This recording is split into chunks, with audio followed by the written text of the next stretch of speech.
Okay, we're going to go ahead and call this meeting to order. Will you please rise and join me in the pledge to our flag? I pledge allegiance to the flag of the United States of America and to the republic for which it stands, one nation, under God, indivisible, with liberty and justice for all.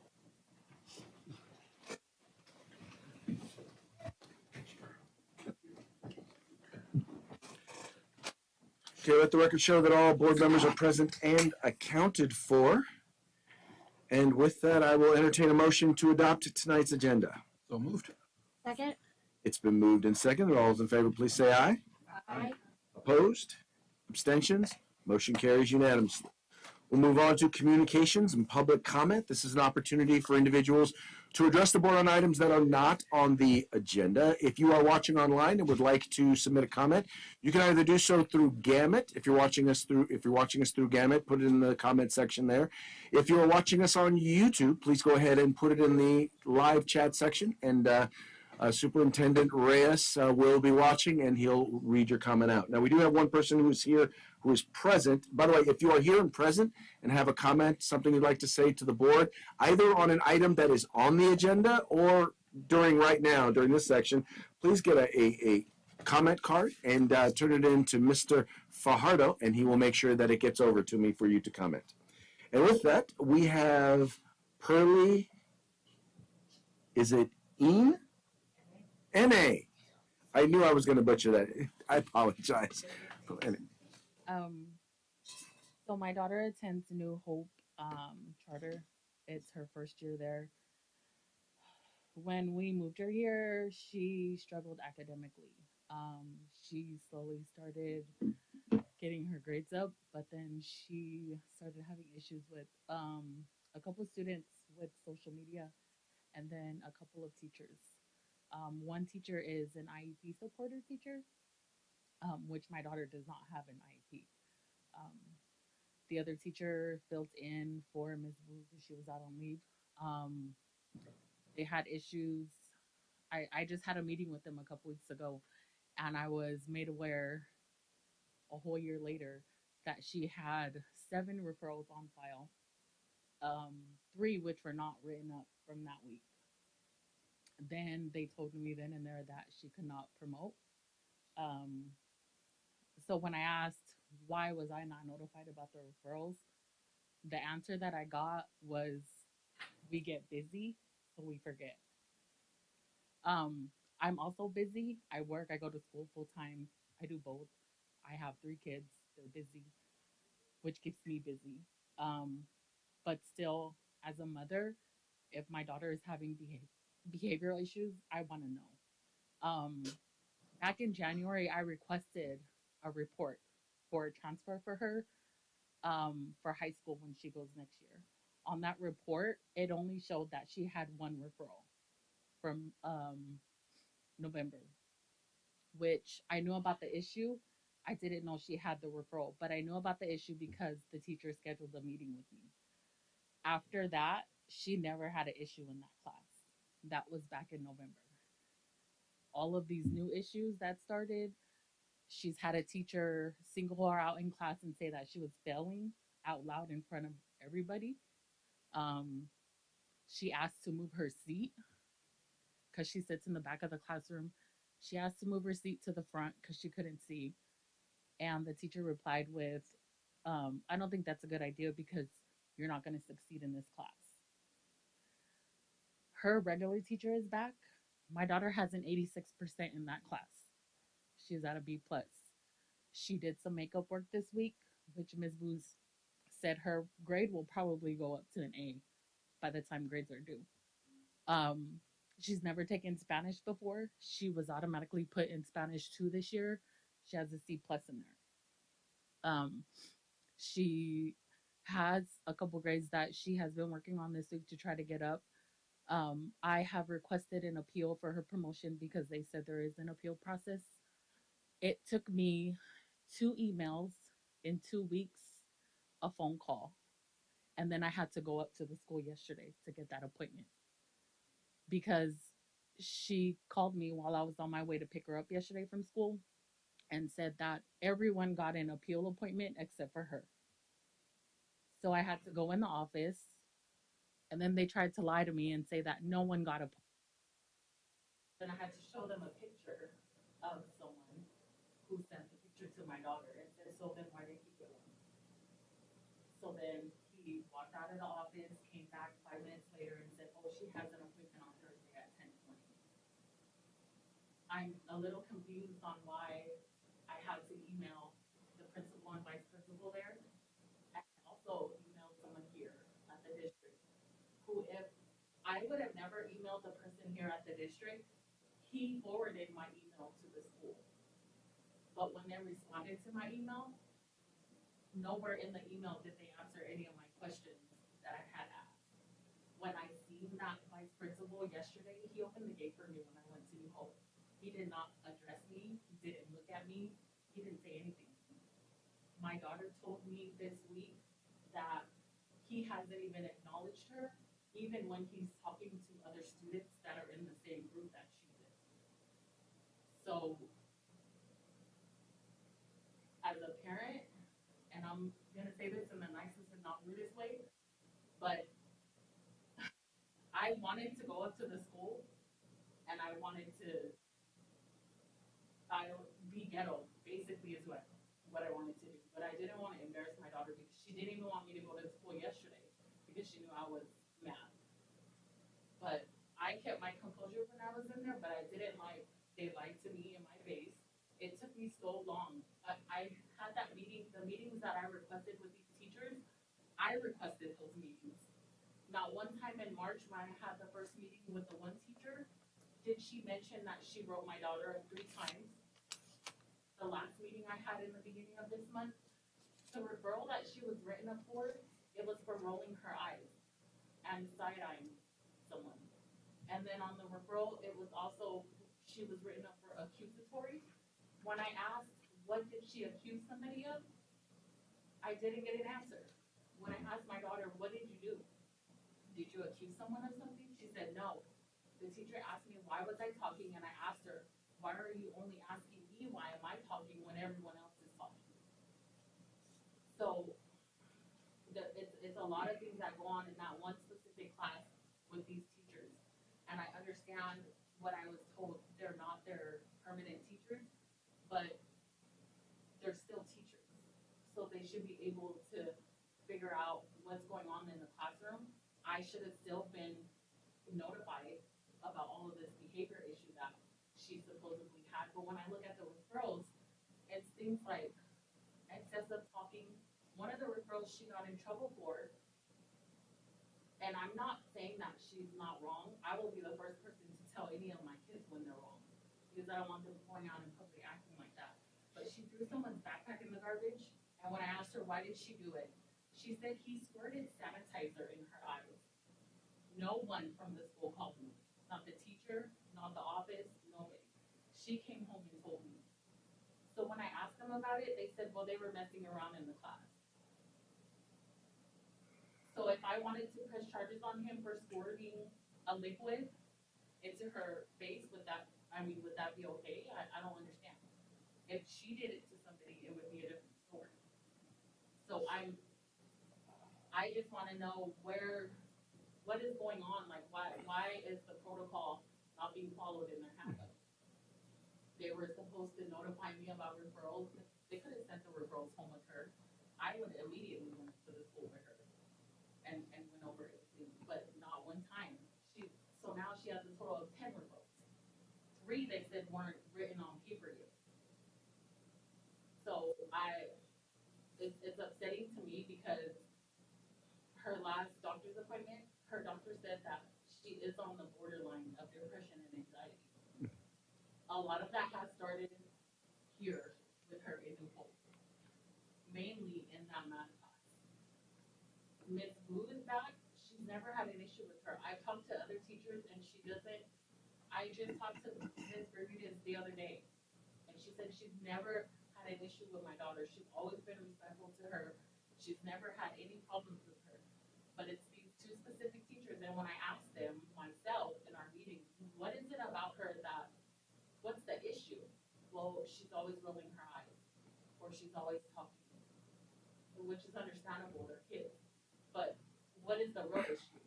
Because I have a nephew in this class too, and he's even said, no, she's right. They do pick on her. They pick on her and two of her other friends that are in that class. While there are a group of other students that sit in a corner on their cell phones. But yet again, we're going back to her, and she's getting in trouble for everything.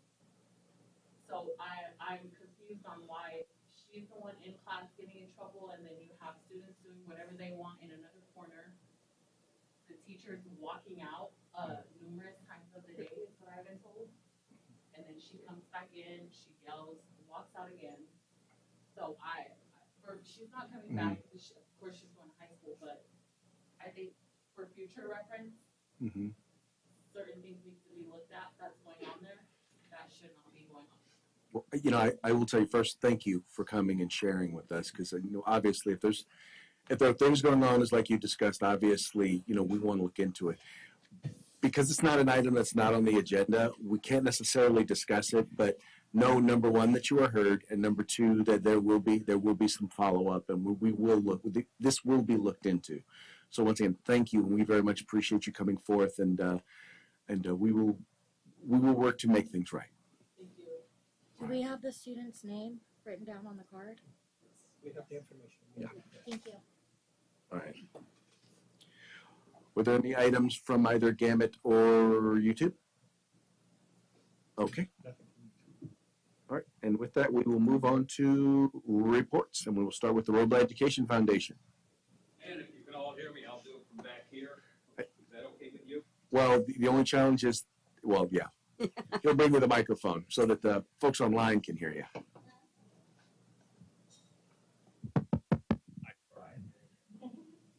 Okay, Robla Education Foundation, first of all, thank you for those that were able to make it to the strings concert earlier last Monday night. It was well attended, and our kids that are in the strings program did a wonderful job. The foundation is a strong supporter of strings. A lot of the money that we support them with each fall is derived from our fireworks booth. And therefore, we'll be sending messages out to the parents of those strings people, encouraging them to come volunteer in the booth, and that will go towards their registration, so they won't have to put anything out of pocket later in the fall. And hopefully, I can get all my spaces filled. So, thank you. Thank you, Mr. Revan. Now move on to Robla Teachers Association.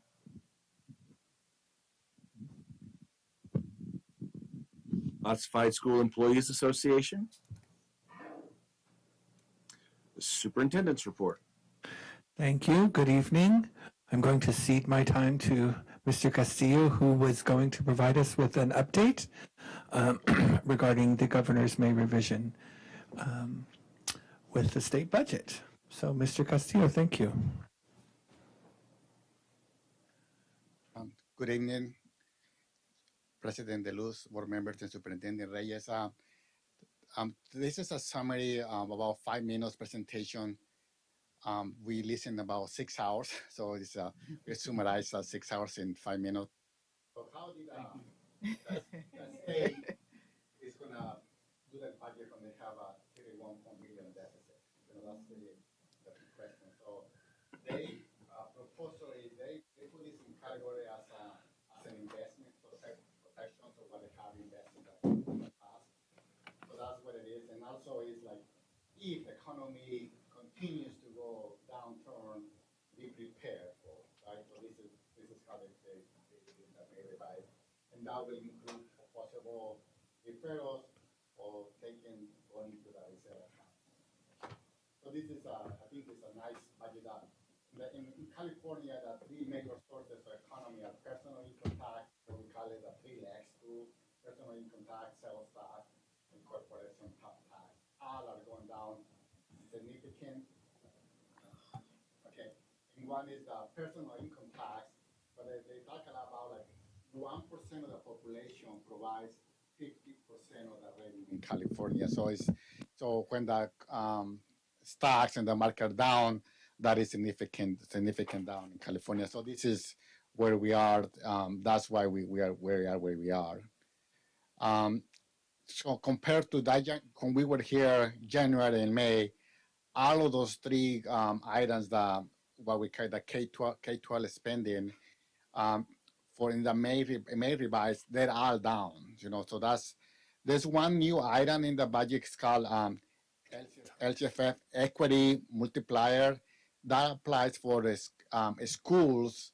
They have the students qualify for the premium 90% of the population of the schools. We don't have any of the schools in Robla qualify. However, the good news is that the governor is still continue with the DK,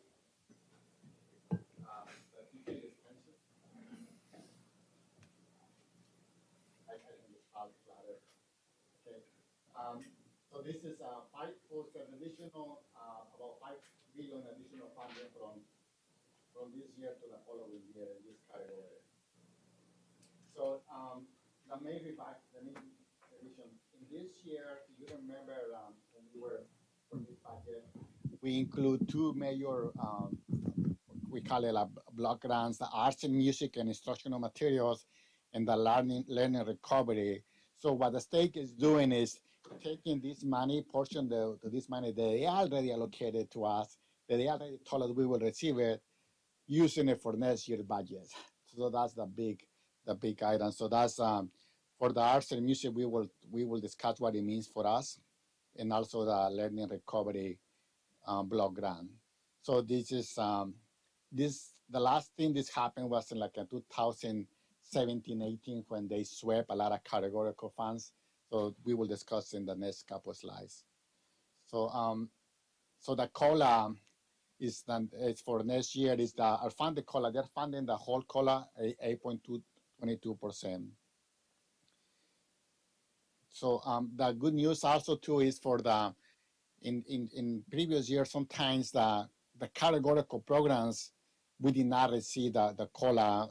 So every program is including here the special ed, child nutrition, state preschool, we will receive the COLA. So it's not a lot of, from what was in January from 8.13 to 8.22, it's not a lot of increase. So it's about the same.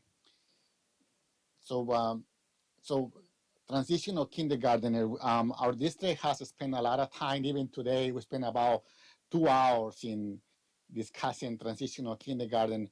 I highlighted here because this is for TK, actually we're getting the most revenue per student, right? What happened than any other grade. So we will receive this revenue. So it's part of our total funding that we receive a local control funding formula. So it's not like a different part of money. It's part of the whole so they say district, we give you this money, you figure out how to spend it, how to support your programs.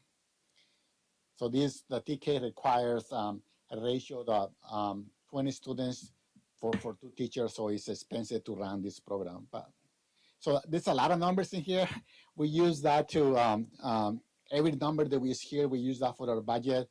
But I just want to point out 2 numbers right here. Is just the CalSTRS pension plus. The good news is there's no increase for CalPERS. There is increase from 25.37 to 26.68. The last year's a lot of numbers for me to deal with it. So this is the funding COLA. So our budget has to done not just this year, but the following 2 years. So this is our projected COLA that we will use for next year budgets.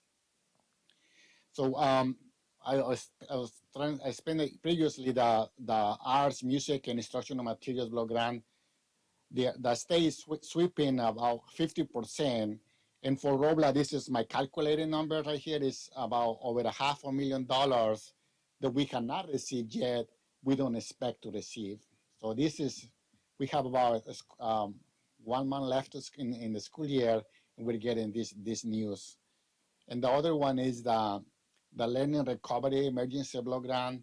Again, this is where one-time funds, in about 32% of our funds we did not expect to receive, and that is over $1 million. And in here, we actually received this money already, so we have it in our bank. But now they say, that they're probably going to count it towards next year's budget. So that's what we're hearing right now. So So what they're saying is they since we already have it, we're just what they give us next year is going to be minus that amount. yes, that's what we're hearing. That yes, exactly. So like you were thinking about like, oh, how can the state has give us a higher COLA, they have less revenue, and one of the big things is because statewide, just like our district, there's a decline in enrollment of students. So it's just like there's less students, therefore we're gonna give you a little bit more money per student. That's what we're getting a higher COLA than January. So just some projections from the Department of Finance from CD, and that's our summary of and about. I'm available to answer any questions. So what is important about this is the numbers that we will use to create our budget for 23-24 in the following year. So when we come back in June, you probably hear about we use the governor's proposals. This is not final. The state has to have adopted budget, approved budget by June 30. Oftentimes we have approved budget before the state because we had to meet our deadlines. Can you go back to the CalPERS and CalSTRS slide? I only got a quick glance at that. I know I went too fast on that one, huh? This one right here. So that means like for the CalPERS, for every dollar the district pays in salaries, it has to pay about 27 cents towards CalPERS. That's what that means.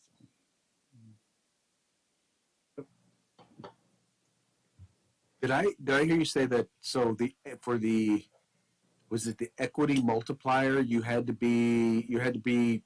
It was only for specific schools that had 90% or more free or reduced lunch, and none of our. Did you say none of our schools qualify? It has to be. We spent a lot of time. There was a lot of questions. It has to be. So ours qualifies free and reduced. Right. For the multiplier, they have to be free. So it has to be over 90% free, reduced as English learners don't qualify. So we will qualify. When I first heard this, I was excited because a lot of schools are like about 90. Right, that's what I was wondering. Yeah. It has to be only you qualify for free. So it's not free and reduced. It's only free and not is English learners. So that's what this is. Okay. Mm-hmm. English learners don't qualify for this. That's the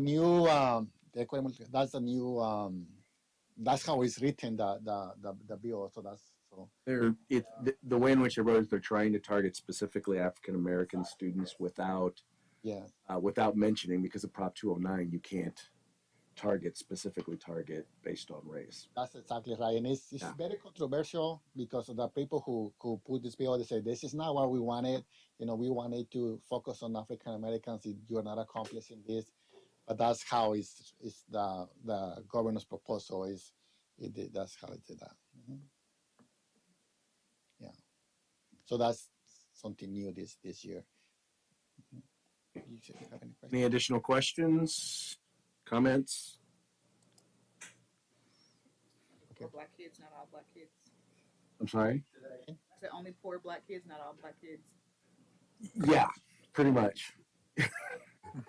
It's because of Prop 209. They cannot specifically target African American achievement. African American students, they have to basically find a way to target them without specifically targeting them. But only the poor ones. Right. Thank you so much. That's all I have. Thank you, Mr. Castillo. Can you email me a copy of your presentation? Sure. Is that in the do that? Yes. Or above. Sometimes just below. Okay. Boys. So. Okay, let's move on to board member reports. Trustee Devine? Nothing at this time. Trustee Cardona? We was had the pleasure to be last night in the parents' celebration for the Indian, Asian, and Dalit community, and it was so nice to see the different cultures and all the parents' engagements and the kids, and it was pretty nice. I'm glad I was there. Thank you. And Trustee Hamilton, sorry. None at this time. Trustee Barnes. Nothing to report. Also had the chance to attend the dinner last night, and I just got to say those are really turning into some fun events. We're good opportunities to get to meet, and you can really tell that the community and parents really very much appreciate those opportunities to get together and learn about each other's culture. And that will be it for my report.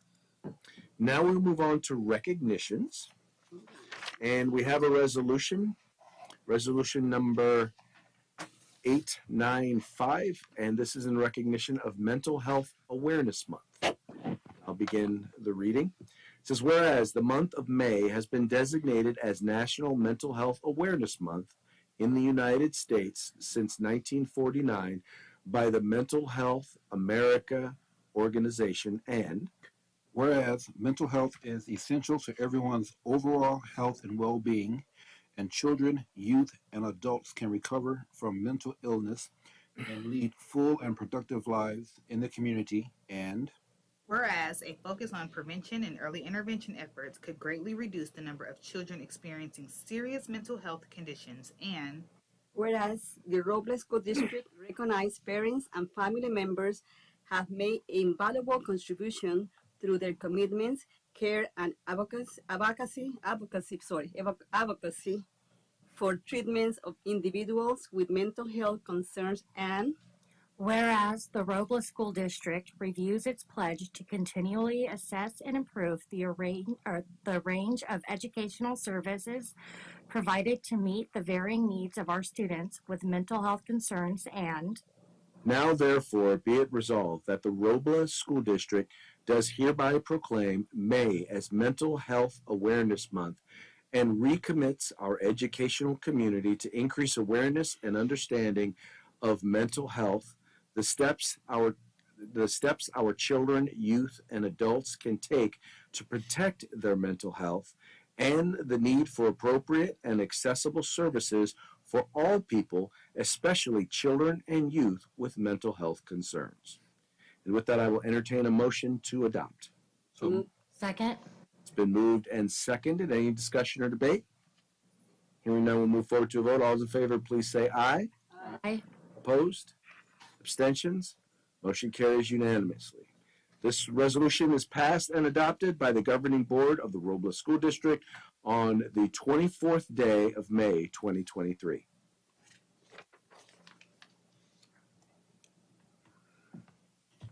And we will now move on to presentations and information, and we'll start with facilities update.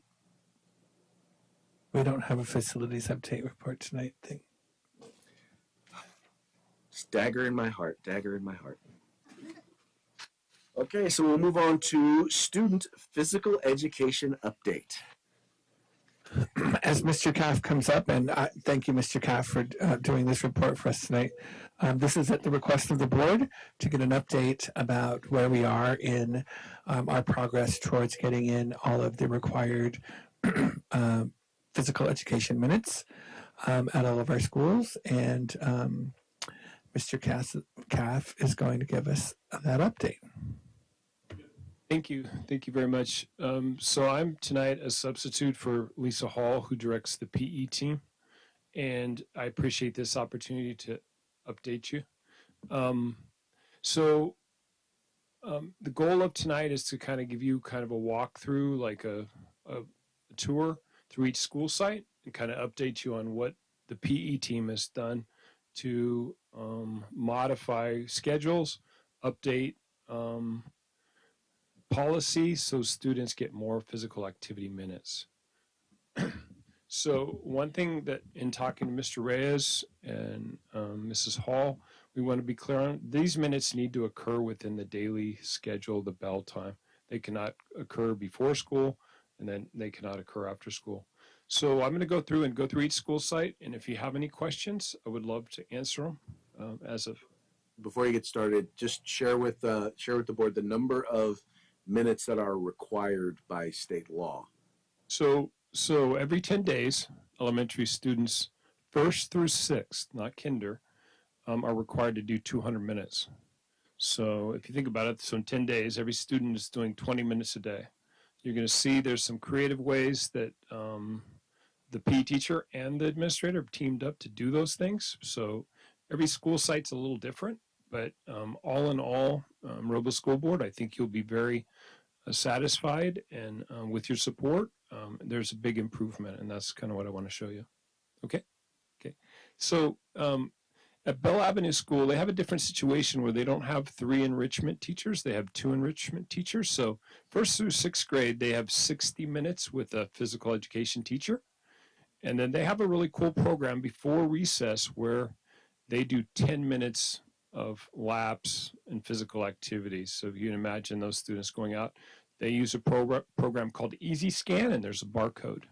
And what happens is they would go out there and they do a lap, and the teacher can use their phone, and it documents and records their physical minutes and also how long they've, or the distance traveled. They put that in there. So that's Bell Avenue.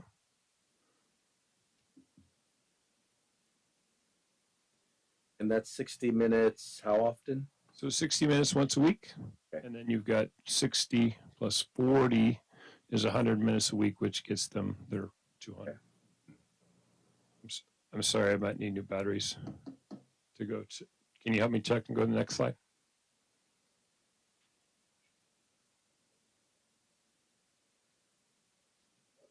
Okay. Okay, there you go. Okay, at Robla Elementary, which I'm really familiar with, we have we have 3 enrichment teachers. So we do 40 minutes with the PE teacher, and then we have kind of in first through third, they get 20 minutes with their classroom teacher twice a week. So that's an extra 40 minutes, and then they have the additional 20 minutes. The teacher gets to do like Go Noodle. Teacher will take them outside and do their additional. The teachers have a choice. Ms. Morrison set them up so they can have activities that they know how to do, and then they can take the teachers out and do those. Intermediate, they have the 40 minutes with their PE teacher, and then 20 minutes 3 times a week. The change being, so they use the Easy Scan twice a week to do those running laps. And then on Fridays, there's a picture on the next slide showing you, they do Fun Friday, where if you can imagine the whole playground, all classes having a different activity, and every Friday they kind of rotate, so they get their 100 minutes that way.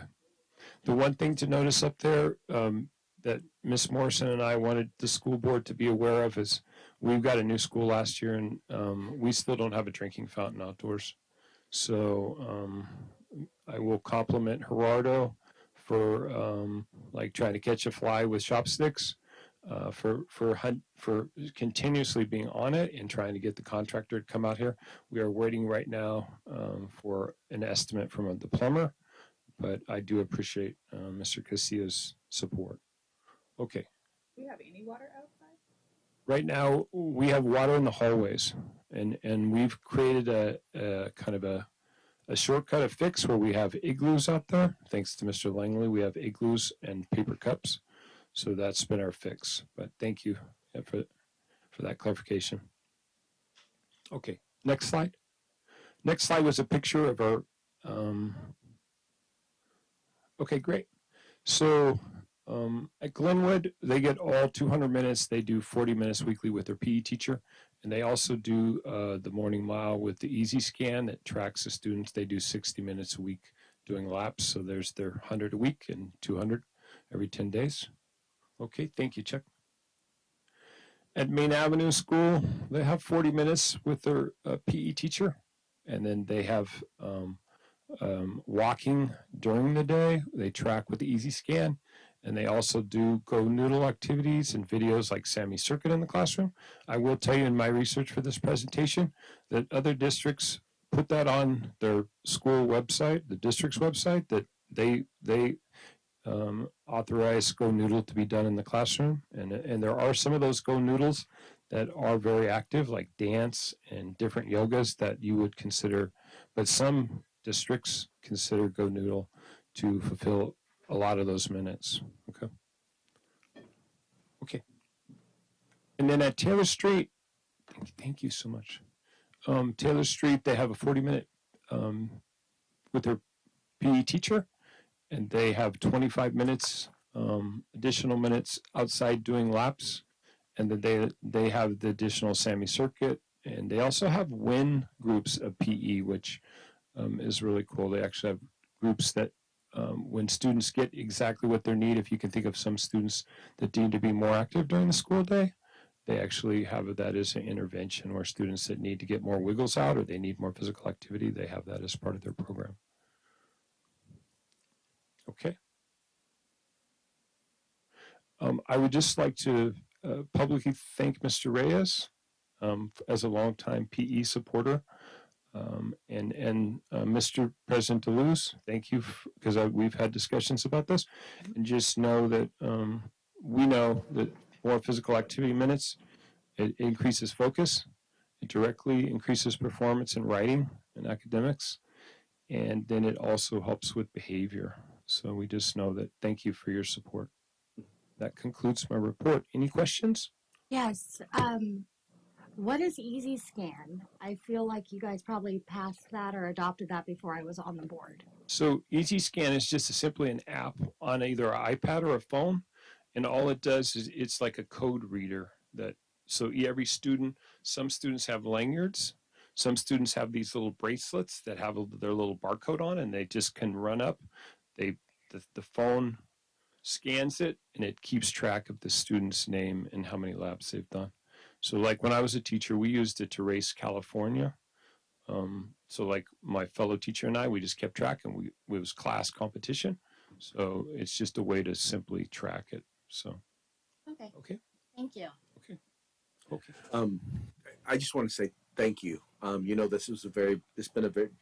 It's been an area of concern for the board for a while. I know it was one of Trustee Boyd's big bugaboos. One of the things that was very, very important to him. You have no idea how few schools actually reach the required number of minutes for students when it comes to physical activity. And so to see the huge steps that we've made at every single site, I want to thank our PE teachers, our PE enrichment teachers. I want to thank our classroom teachers for being flexible enough to find ways in which to participate in it, and for administrators for making it a priority. Thank you very much. Thank you. Good. Oh, please. Just a question, and it's probably for Mr. Castillo. Can you tell us or talk about the water solution? He wasn't here. One for Robla right here. Yes. Yeah, so we had request two proposals.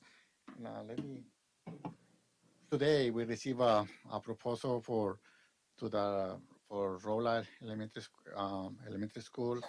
On Friday they will give us a breakdown detail, and the latest is that to our water Robla will cost us $38,000. That's what it is, the proposal. So that's why we are working on it right now. So working for this for a while. I think it's almost about a month. But it just took for those projects. It actually requires three different contractors to do that kind of work. So the latest one received the information. So everybody was. So we plan to work for that. During this summer on that time. So that's where we are right now. Mm-hmm. Okay. Was this something that just was missed during the blueprints for the rebuild Robla? No, I'll take that. I think it's important to remember that our facilities plan was always focused on the classroom spaces, right? So whether we know that there was a lot of work that needed to happen at all of the school sites, when we approved our plan, really the priority was instructional spaces. And so That's why things like playgrounds and fields and water fountains outside were things that, whenever we could put them in, we tried to find ways to put them in, but it often meant that we had to find a different funding source and a different way to do it. So it is unfortunate that something that seems like it's pretty basic like that was not in that original plan. But again, because we were focused mainly on the buildings where the instruction happens, that's kind of how that took place. A while back when we were focusing on putting in the water stations, we also had the containers that we were hydration stations. Yeah. Also, we gave students bottles. Yeah, and schools do that. They encourage the kids to bring bottles, and they can fill them up. But it's not a perfect system, obviously. I mean, Mr. Caff, I think, is making a good point. If it's hot outside and you're running around, you want a drinking fountain. So it's definitely something that we need to keep working to improve. Yeah, we think we will be able to get something done by July. That's kind of like the now. So it really sometimes to get the proposal sounds like very simple. That takes there's a lot of requirements in the school that has to go by different codes. And when at your home, you can do something really easy. In the schools, it just takes a lot longer for the code. So we're working on it. So, Thank you. Any additional questions or comments? Providing water, right? I think we have a plan. I want to say I don't want people to think like, oh, we don't have water for the students. In the temporary, we have a plan where we have water there so the kids could drink until we have a permanent solution. But we know that's a temporary. Yes. Thank you.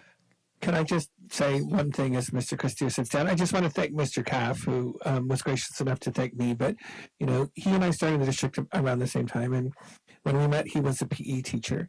And he is, throughout those 25 years has been a strong advocate for physical activity for our students. So I think it's very appropriate that he did the report tonight. That wasn't an accident on my part that I asked him to do that.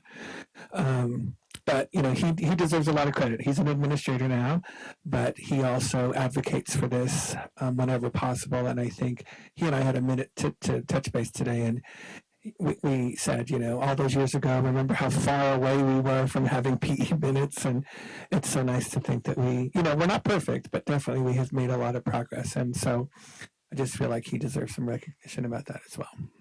Thank you. Thank you.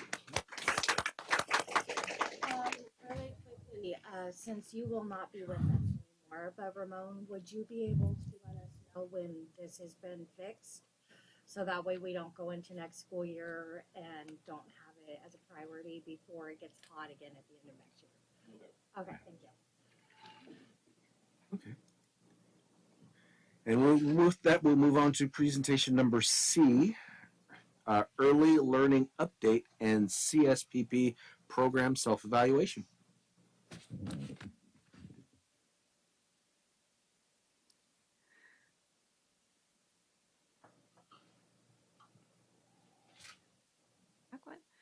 Good evening, President DeLuz, Board of Trustees, Superintendent Reyes, and members of the community. It's a pleasure to present to you this evening an early learning review of our year, including our preschool and TK programs, along with our self-evaluation that we do annually.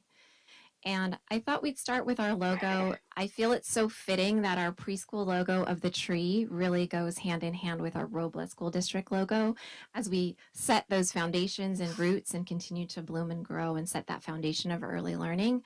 Photo credits for this presentation to Layla Steffens, who came to our beautiful preschool and took amazing photographs you'll see throughout. And huge recognition to our preschool teachers who are in the room tonight, many of which have contributed just hours of dedication and joy and commitment to our team. So wave, please, preschool teachers. You've all worked so tremendously hard and deserve thanks. So our agenda this evening will include an overview of our early learning programs and funding, along with highlights, successes, and next steps of each of our funding sources. We complete our annual self-evaluation for our California State Preschool Program and some elements of looking forward.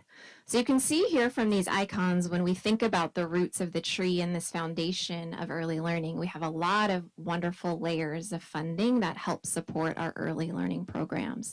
You know that First Five has been a huge contributor for many years across our early learning programs. We depend on our California State Preschool Programs contract with the CDE, private foundation funders. We receive quality grants from SCOE and all of the universal TK funding, as well as this wonderful, phenomenal collaboration with California Ed Partners to support P3CC. And I will be reviewing highlights of each program, starting with First Five. So if you come to preschool, or if you're ever having a really low day, please come to our beautiful Play Pals program. Ramon has often been a visitor, and it's really hard to get him out of the classrooms because it's a place of joy. I would call it a crown jewel and a gem of our early learning, because it's a space where you see infants and toddlers working alongside their parents and building this beautiful relationship with Robla School District from day one. And so I think that Play Pals and the First Five work really deserves a lot of acknowledgement and credit. You'll see a familiar grandchild in those photos, as well as a grandpa and grandma. But the First Five funds help provide us with developmental screenings and school readiness, so we can support families and services from a health perspective as well, and wellness. We complete early identification and referrals. There are weekly story hours. We engage in a parent collaborative process where we have our parent leadership team. Today, we began the first steps of completing a 2-year site contract review, and we think it's just a really awesome space. So huge recognition again to our First Five programs. Some next steps as we look forward to the future would really be to continue to build the parent engagement and attendance. We had probably about 35 to 40 families who enroll in Play Pals. On any given day, the attendance can vary. It could be as small as 3 parents coming up to 10, maybe sometimes on a pretty packed day, 15 or 16. And so we noticed that during the winter months, parents particularly have a challenge with storms and transportation and sicknesses for especially infants and babies. And so we want to think of some creative strategies. Maybe there's a hybrid or a virtual Play Pals program that they can access, or some other avenue. But we want to think intentionally about that. We want to create this leverage across the district for our First Five programming, knowing that we think it needs to be more widely shared with all of our elementary sites, and continue our efforts there. And then just a note that in fall of 2023, we'll be engaging in our next cycle of grant application funding for First Five for another 3-year contract, and I'm confident we'll be able to continue those funds.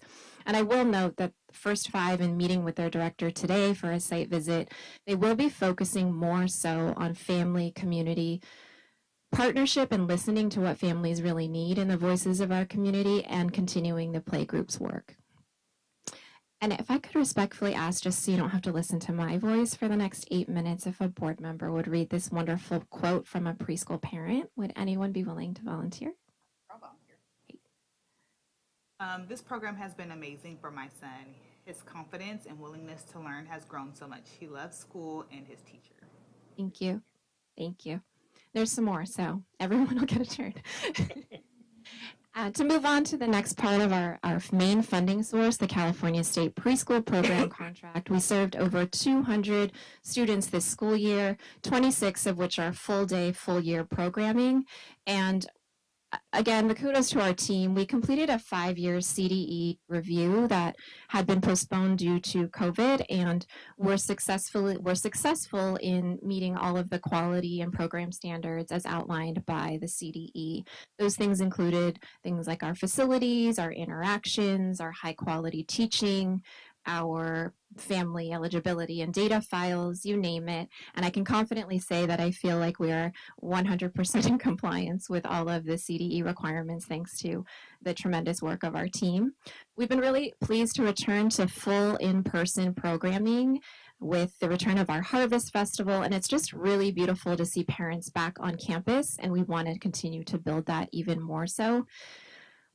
Some successes are, I would say, this positive climate and culture. It's a place of joy, as I mentioned, at preschool, and I really say that with full authenticity and truth. You can come on a preschool campus every day and there's joy. There's joy in our teaching staff. 92% of our teachers and staff reported a sense of belonging and positive culture and climate on our Panorama survey. And then I feel like preschool has really been elevated across the district with the voice and expertise of our preschool teachers.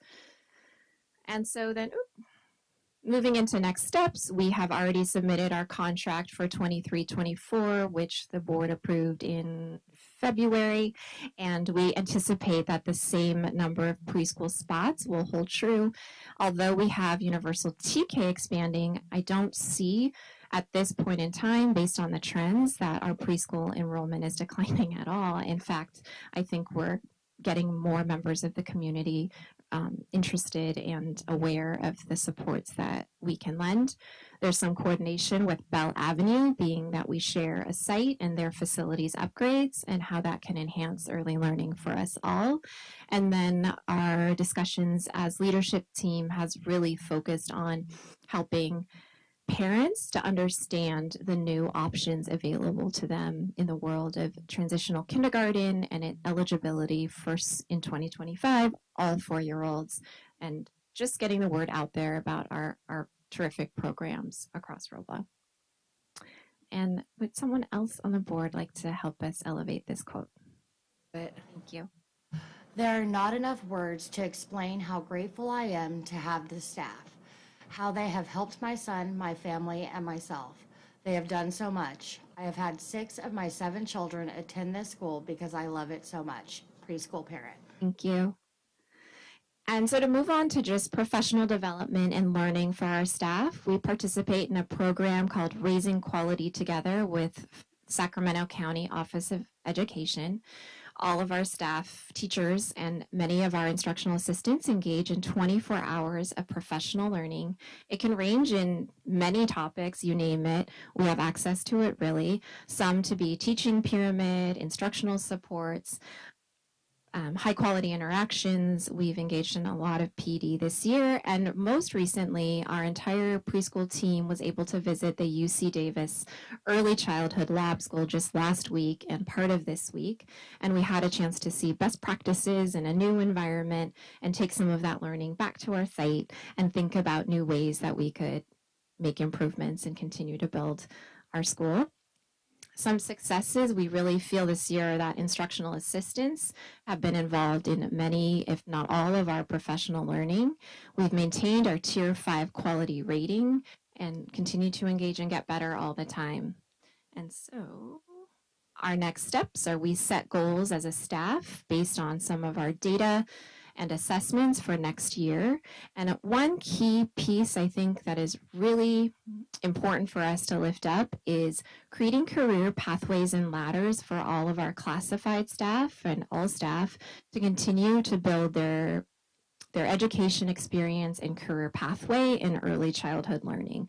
We have tremendously talented classified staff who are taking ECE units with ARC and earning more credits. These are our future preschool teachers, our future TK teachers, and just help us improve and retain and continue to support and build capacity internally. And then we know that students have social emotional needs that we need to support from a very early age, and so continued learning and social emotional development, training strategies for our staff, and building community on our campuses and our classrooms. How many people are involved in the courses, do you know? I don't have the answer. One of our teachers, Miss Natasha, she is one of the mentors, and we can probably find that out. But we've had, I would say, probably at least 5 student teachers from ARC this year. And then I can give a rough, probably handful, maybe 5 to 6 staff members are actively taking ECE credits enrolled in a college class for credit right now. How do they find out about this? About pathways. So SCOE has created many grant incentives and funding, tuition reimbursements, stipends on pathways.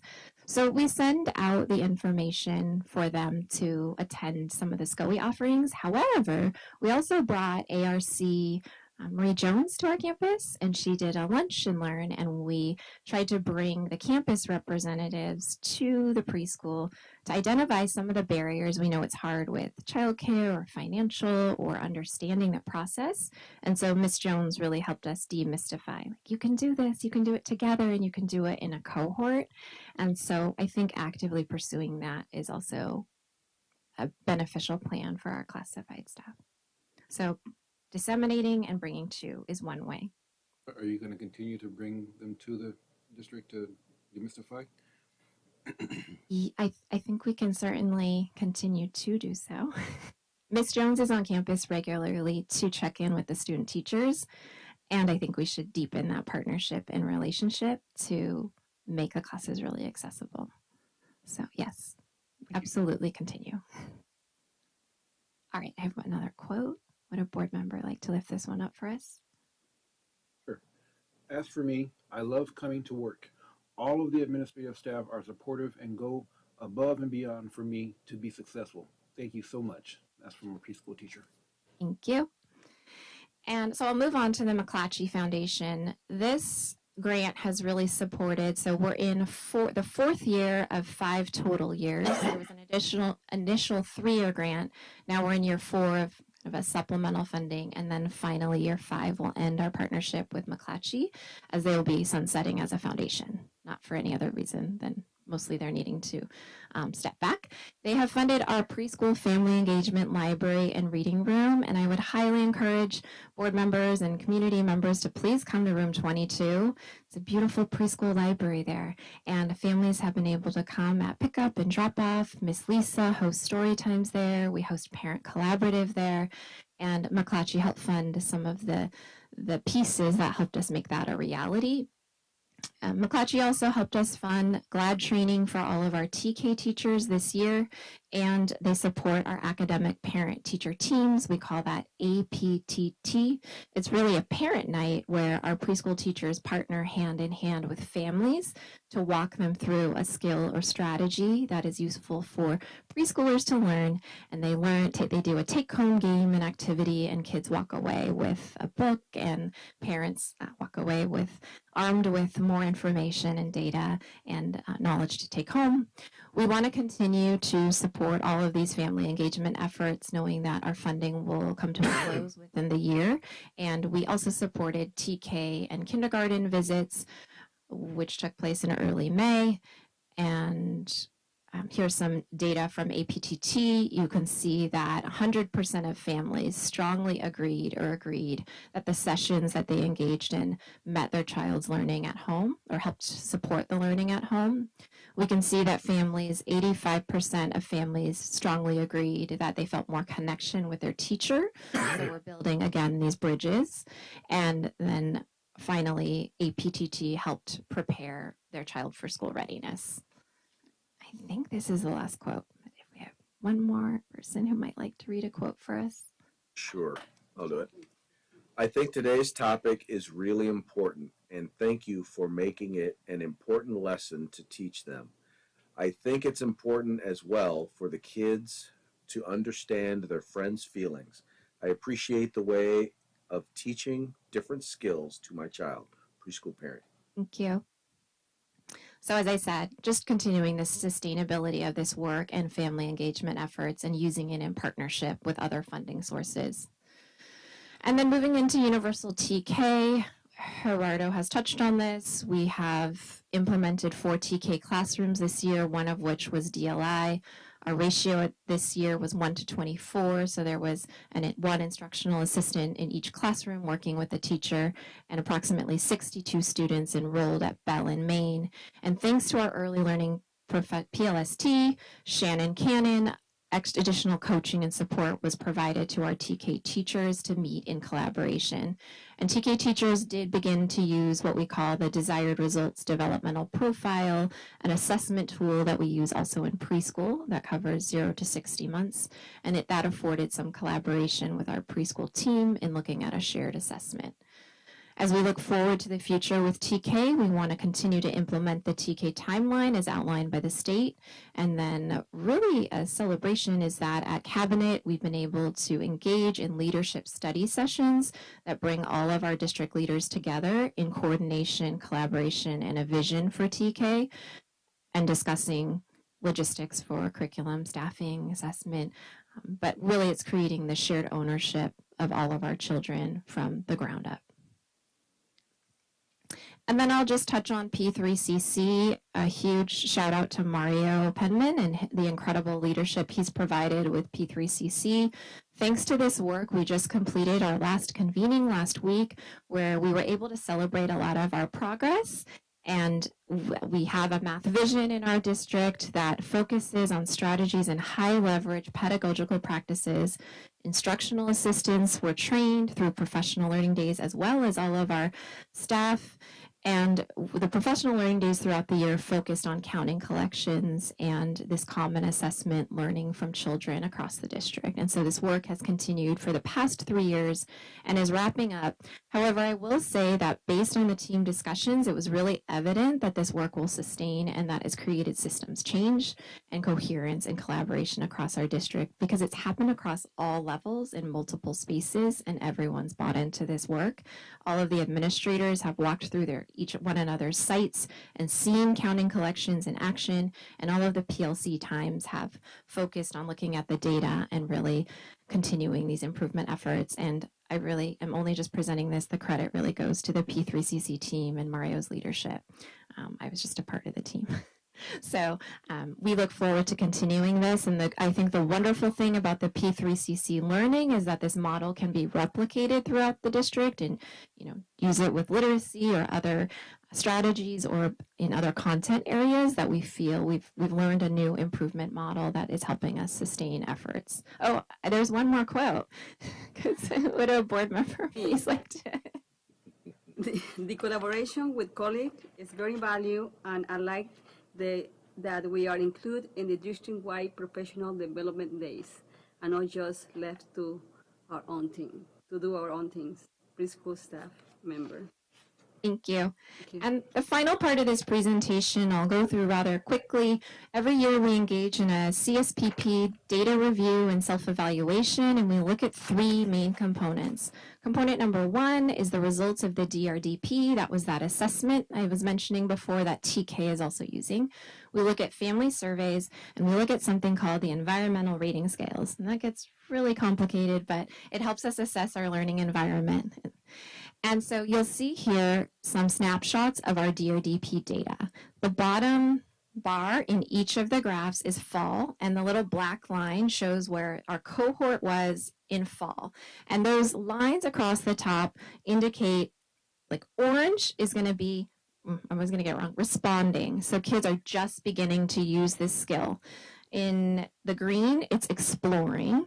In blue, it's building. And then in purple, that's integrating, which is going to be based on development, predictable development for students as they, progress through predictable stages of development. So the DRDP looks at social emotional learning. You can see here the black line on the bottom bar and then the black line on the top bar. We've made growth in students moving towards the integrating range. You'll see similar trends for language and literacy and language development here.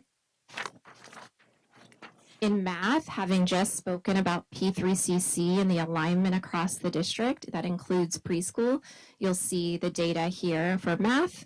There is a big jump from the number of students, the average that was in more of the building stage is moving more towards the integrating stage. And you can see that dial moving across and the percentages of students in developing increasing. And even if you notice on that bar on the purple, 27% of the kids are now in the integrating range of development in their cognition and math skills. May I make a request? Yes. Next time you do a presentation for us and you use this, can you put a key so we know? Yes. Okay, thank you. Absolutely.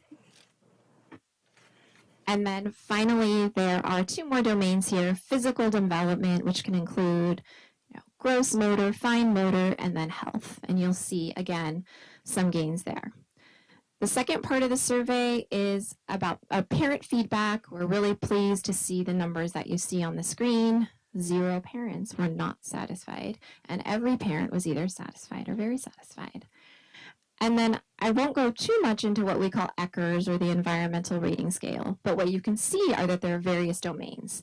They consider our physical space, they consider even language interactions. The program instrument considers parents, staff, what they call personal care, which could be hand washing, toileting, eating breakfast, interactions. 7 is the highest rating you can achieve on the ECHRS. And if you ask our staff, 7 is like the holy grail and really, really, really hard to get. Very few programs ever get a 7. But our program did get close to a 7 in activities, interactions, and program structure. And we did identify needs in personal care, space and furnishings, and other areas. And we think that's largely when it comes to personal care because we're actually eating breakfast in the Bell Avenue cafeteria. And so sometimes that environment, when you're being assessed on that, doesn't lend itself to the ideal conditions for having caregiver interactions because the sound and anyway, they're probably ideal conditions. And, we're hopeful that maybe the idea of breakfast in the classroom could come to be. Anyway, we've taken all this data and we've thought about what we might continue to grow in. We want to continue to support early literacy and ELD and social emotional learning. We want to continue to increase our communication efforts with families. The comments on the family survey, it was really hard to find something really glaringly negative or there was like, great job, keep going, but one person said parking. So definitely if you've ever been to preschool in the morning, that's going to be the thing we always need to work on and how might we streamline that flow. And then I mentioned the environmental rating scales. And so to really end and summarize this long presentation, I think we can look forward to growing in early learning back to the roots of the tree. We really began this powerful P2 alignment and collaboration across the district where early learning is highlighted, cabinet, P3CC, PD days, PLCs. We're intentionally listening to families and their authentic voices and understanding their needs and attempting to provide the services people need from day one. You're a Robla baby when you're born, right? It's not at 5 and it's not at 4. You can come to Play Pals at 1 month old, 2 weeks old. And we want to continue to build family outreach and education so that people are aware of just the incredible opportunity that exists here and that we're reaching out in ways that parents need and want. And so continuing to think about those programs. And so to summarize, any questions? And we look forward to continuing deepening those roots of the tree that we started with. Any questions or comments? I have a clarification question. So you said that James McClatchy Foundation was closing down, and I see you get funding from a lot of other sources. We're not expecting any cuts in these other programs due to the state starting to pick up the tab for the TK programs, right? Do you mean cuts in First 5 and CDE? Like we're not planning on cuts in any of those or haven't heard anything?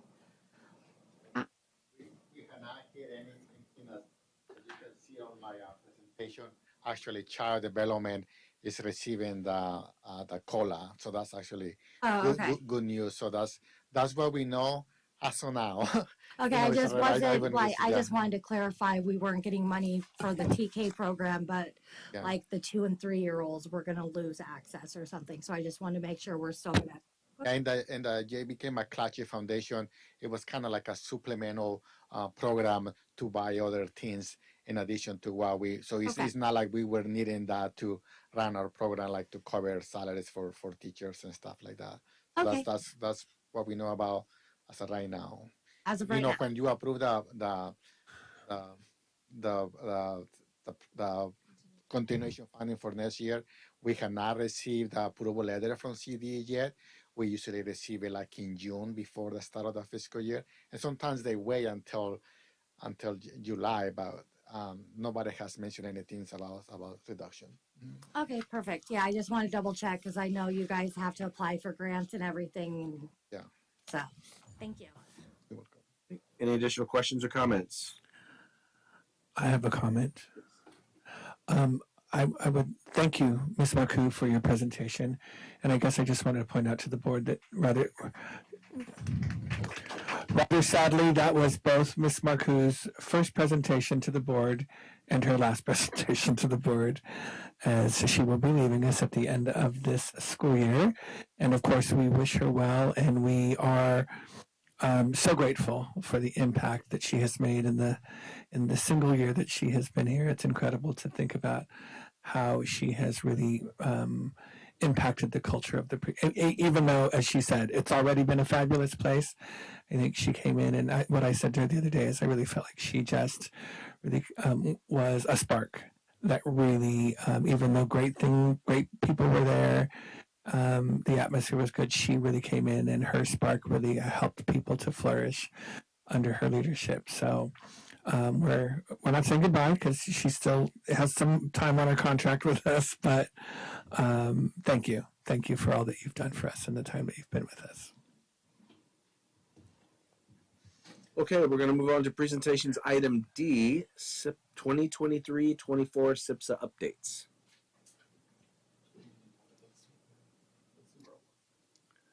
Did you have a particular order you wanted to do that in, Mrs. Lyon?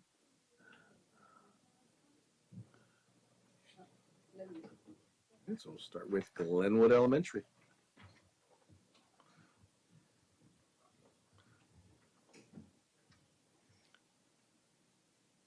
Right. Good evening, ladies and gentlemen of the board, Superintendent Reyes. I'm going to be giving you my last presentation.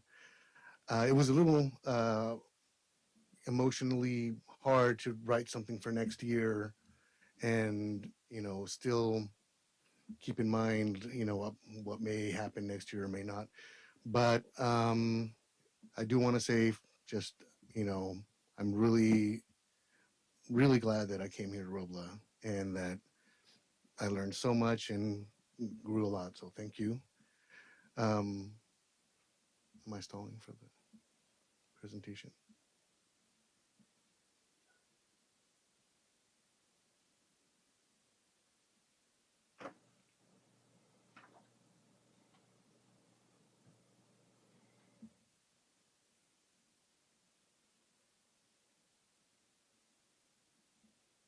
Okay. So we can just start on 3 if you want. So one of the things that we want to make sure we continue to do for next year is continue to focus on SOAR and GLAD. This year we put a huge emphasis on getting all of our teachers GLAD trained, as well as getting our DLI teachers trained specifically in GLAD and Espanol, which is a really good opportunity for the teachers to even up their strategies a lot more.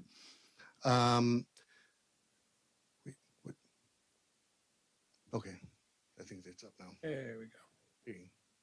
All right. And then looking at our DLI program that's been growing over the past 6 years, is going to be growing into our next 6th grade will be the next grade level that'll be coming up. And then hopefully we can have that pathway already built through New Hope for 7th and 8th grade. And looking at school climate as well, continuing PBIS that we've been doing, restorative practices, including parents, and trying to continue the engagement that we've done over the past 6 years. And then, of course, looking at equity and looking at social emotional learning.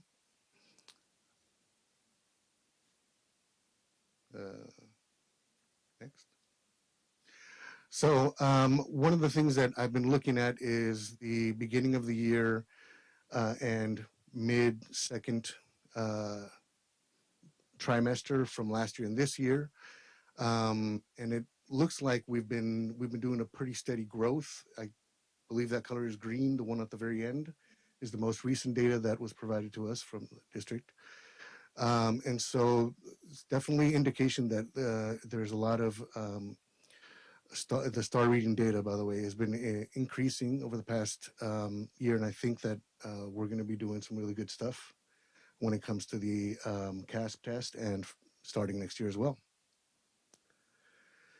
One of the things that we want to kind of continue to push, obviously we want to have our designated ELD time, but one of the things that has been a good byproduct of GLAD is that it's a lot more integrated within the classroom, and that to me is been a way that most of our students have been able to get a lot more opportunities to learn English, as well as continuing to do primary language supports with our second dose, academic conversations through SOAR, and GLAD strategies as well. So we're also looking at students that are on the verge of reclassifying, which is almost 30 students, which is a really good number for us because these are the students that are going to be able to no longer have to take ELD.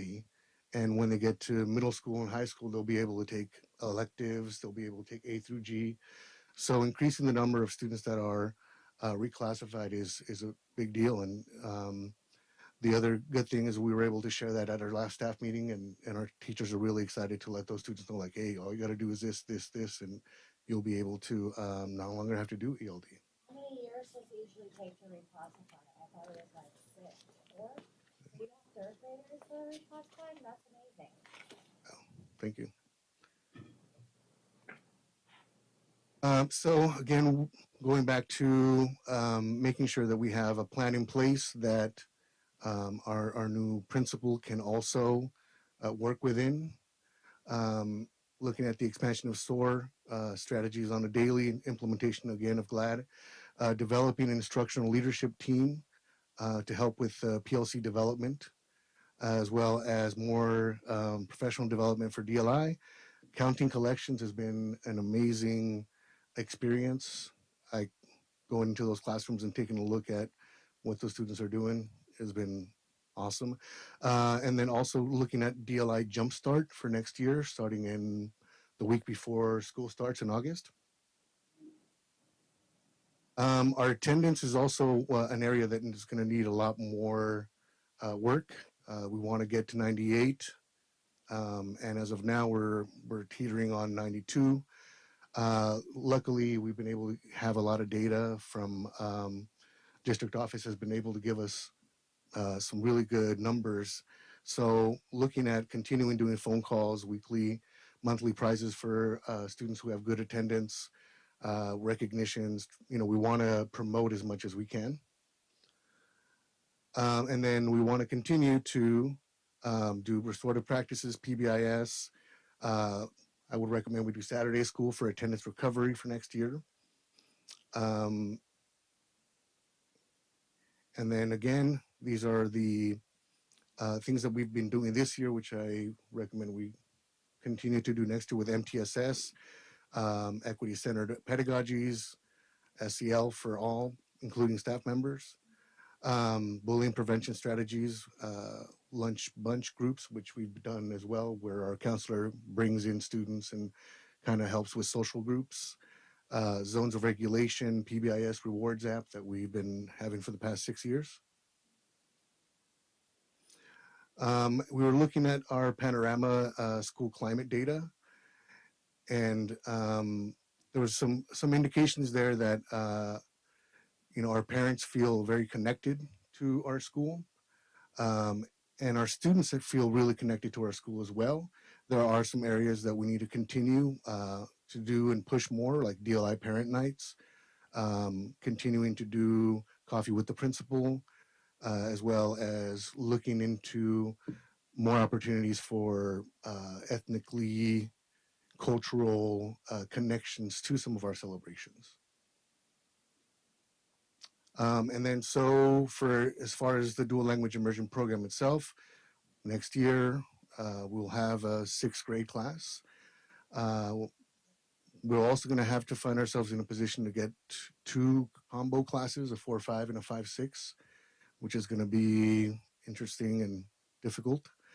But again, we want to continue, whoever the new teachers are, to give them the GLAD strategy so that it's a cohesive school, and then making connections with preschool, with TK, so that students know that they're going to have a place to land when they leave preschool and TK. And we're more than 30 applications at this point for next year's kindergarten class out of 48, which is going to be awesome to see a full 48 when we are finished with our recruitment. And then we're also looking into the with the district PLC that we've been doing, looking at pathways for biliteracy eventually, and the assessment committee, or the, I guess what we call it, a district-wide PLC. We've been meeting the past couple of years. It's been an awesome opportunity to self-assess our program. And Superintendent Reyes, thank you. Ladies and gentlemen on the board, thank you very much for letting me be a part of the Glenwood family. It's been amazing, and yeah, I'm not leaving, I'm expanding, right? All right. Any questions, comments? Thank you. Thank you so much. Thank you.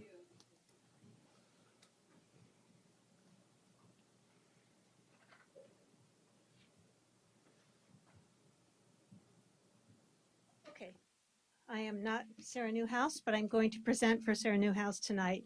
Unfortunately, Sarah is having some major issues with her back, and she apologizes that she was unable to make it tonight, but it was just too much to try to sit for so long and stand for so long with what's going on right now. So, but Sarah, being Sarah she is, she gave me great notes. I'm going to go through her slides and share with you some of the comments and information that she shared with me so that I can represent Main Avenue as best as I possibly can. Okay. That's not slide one. There we go. Okay. So Main Avenue School, what I'm going to do here is we're going to talk a little bit about her areas of focus in her school plan, talk about what she's seen in the data for 21-22, and then what we're seeing currently 22-23, and how she's using these two components to plan for the 23-24 school year. So this slide tells us a little bit about attendance and social emotional needs.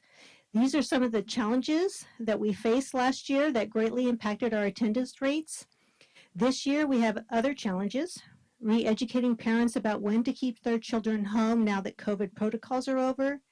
TK and K have historically had challenges district-wide with attendance, and we have a large percentage of homeless students who cannot get to school consistently. Some of our ATSI groups fall into more than one ATSI category as well. So she has 4 groups that I shared with you last board meeting that fall into ATSI. And Sarah's done a lot of work to truly identify who all these students are so she can see which students fall into single groups or in multiple groups.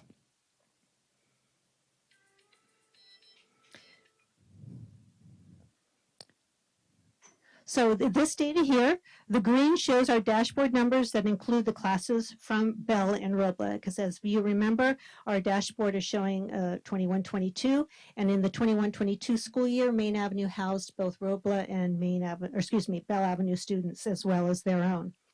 Each year we host other schools. I pull out those classes to show Maine's numbers only, and that is the yellow bar. Purple shows our current chronic absenteeism numbers. While they are decreasing, we need to continue to do our current work. Our African American group does have additional challenges with these chronically absent students also falling into another ATSI group. 24% are also student with disabilities, and 18 are in the homeless student group as well. Though not an ATSI group, 40% of our chronically absent students are TK, K, or first grade. So we do see that across the district, a challenge with the young students having chronic absenteeism issues. And Sarah has TK and K, so you see that greatly at her site.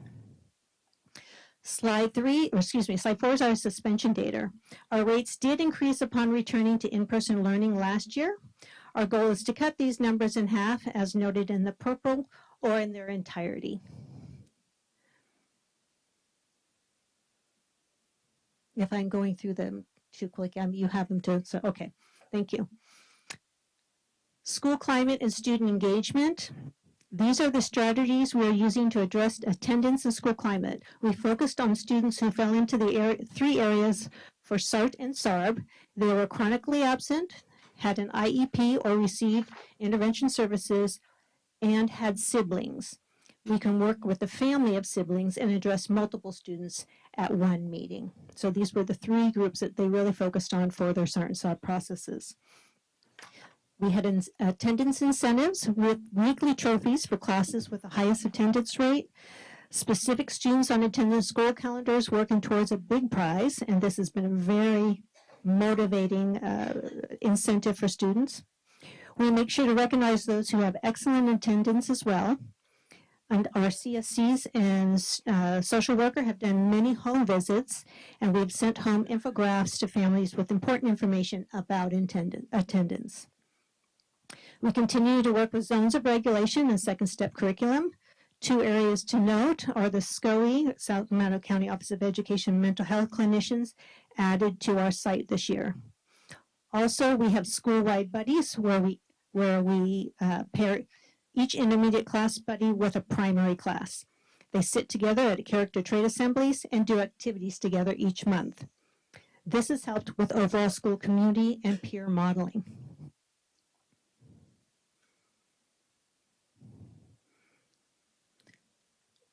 So here is our English language art information in terms of how Sarah looked at the data to make her goals set forth for next school year. So as you can see, she looked at what she currently has as well as the requirement of the state dashboard data as well, and looked at data for phonics skills for K1 and 2, which are grade levels that aren't represented on the dashboard.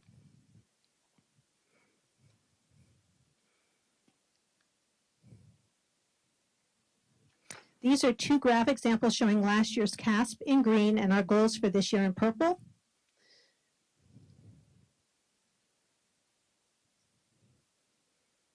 And as you can see, she's setting goals to move students from not met into the nearly met, as well as moving students from the nearly met into the met and exceeds categories.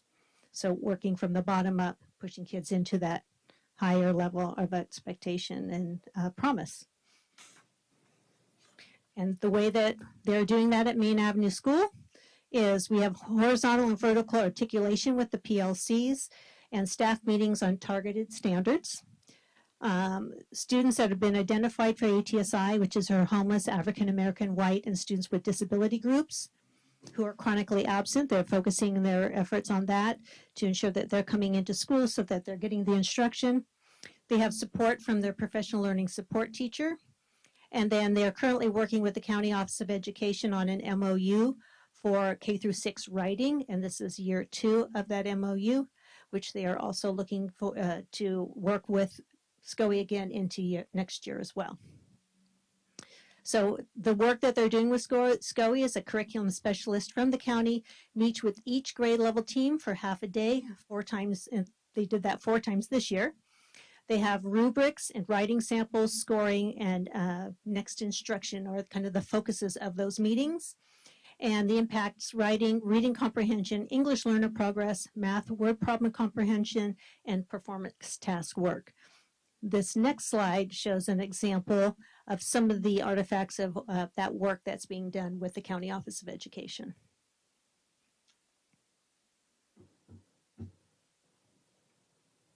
Math. The similar approach was taken with trying to move kids both from not met to nearly met and all the way into meets and exceeds. And again, taking into consideration current academic progress and data as well as what's on the dashboard.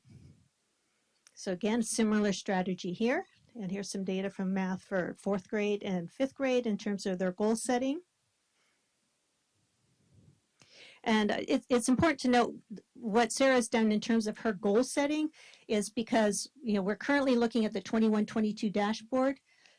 In the early beginning of next year, she'll have her results for 22-23. So she set goals for what she wants to see for 22-23 with the idea then she can make any adjustments going into 23-24.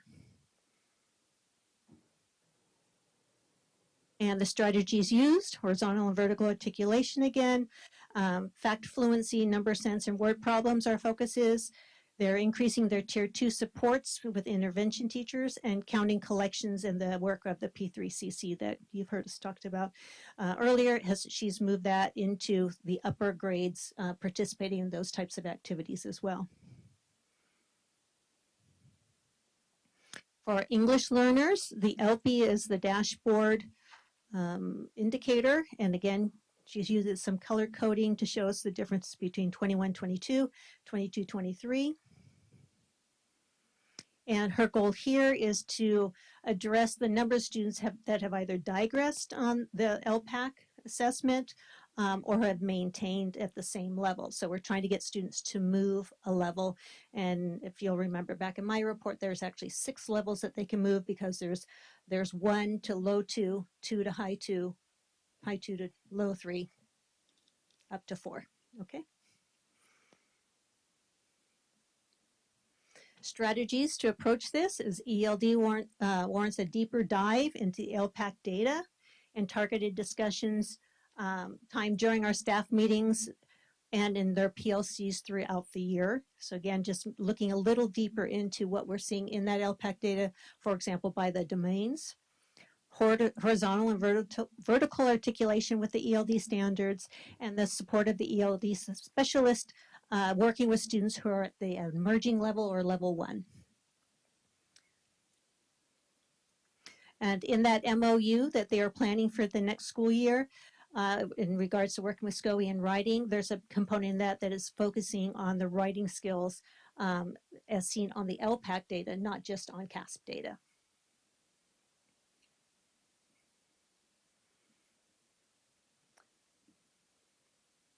The social media graph shows last year in yellow, this year in green, and purple is our goal for next year. Parent conferences, same color explanation as the social media graph. And she also gave some information on how parents have attended conferences this year. Some of the strategies for parent involvement that are in her plan are the continuation of the farmers market, more social media night kind of activity, PBIS nights, school messenger, benchmark, Facebook, and Instagram, using all those resources we have to reach out to families. They plan a family game night where they do games that are learning-oriented games with families, and some activities in regards to summer slide, trying to mitigate some of those issues that happen over the summer where students go backwards a little bit. Let's see, next year we are planning the social media night to work with parents on the pros and cons of social media and the internet. They had a fantastic game night this spring that brought a lot of families to play games like Jenga, A Giant Candyland, and Human Hungry Hippos, as seen in these pictures. At Open House, each grade level is creating an infographic with activities to do over the summer so students don't experience summer slide when they have learning loss. And on this last slide, in the interest of time, this is actually an episode of the Panther News. But the Panther News is a program that their technology teacher works with students, and if your current packet might not have the actual link, but Mr. Lopez is going to make sure that you get the one with the link in it. I'm not going to show it because it's about a 10-minute video, but it's a wonderful. Donna Lynn Radula is their technology teacher, and she works with a group of 4th through 6th graders to create a weekly news program that they broadcast to the classrooms. This year, we entered 2 of our episodes to the SIVAs for grades 4 through 6 broadcasting category, and they won. This is a fantastic honor for our students who do all of the script writing, filming, voiceover, and music and editing with these pieces. With that, that's the conclusion of Sarah's presentation. If you have any questions, if I could ask you if you could email them to Sarah, you can share them with me and I'll forward them, but you can get a more direct line and she's more than happy to answer any questions you might have. Okay. Sounds good.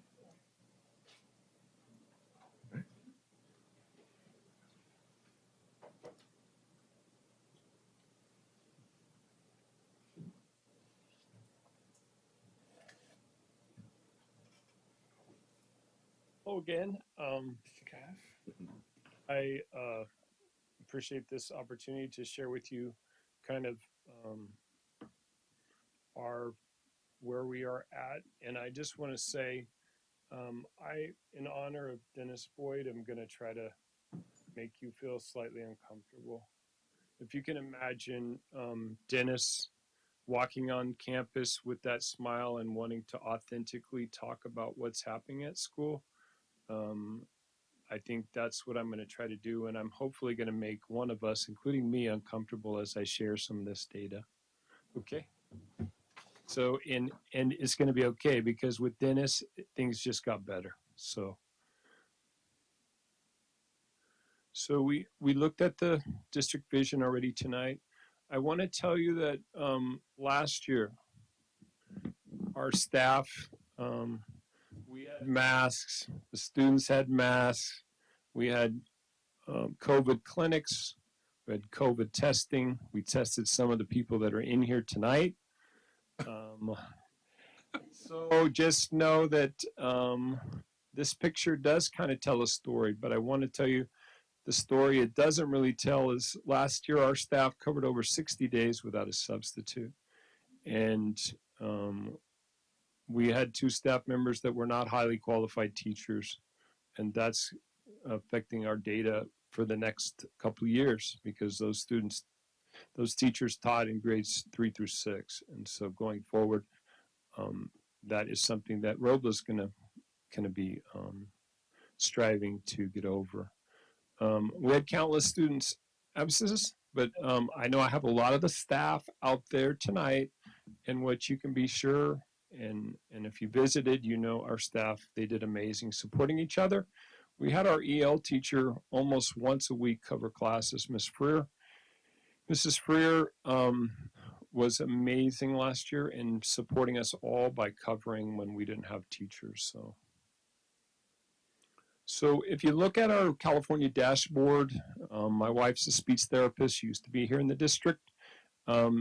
She has all kinds of meetings. This is our new, like, you know, it is our measure.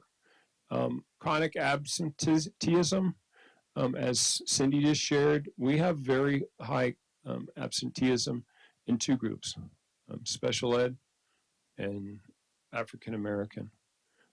So we'll talk about that. Suspension rate, our suspension rate went up this year, and I'm going to give you some more details on that. And then, as you can see, English language learner, ELA, and math, we are low at this time, considered low performing. Is anyone uncomfortable yet?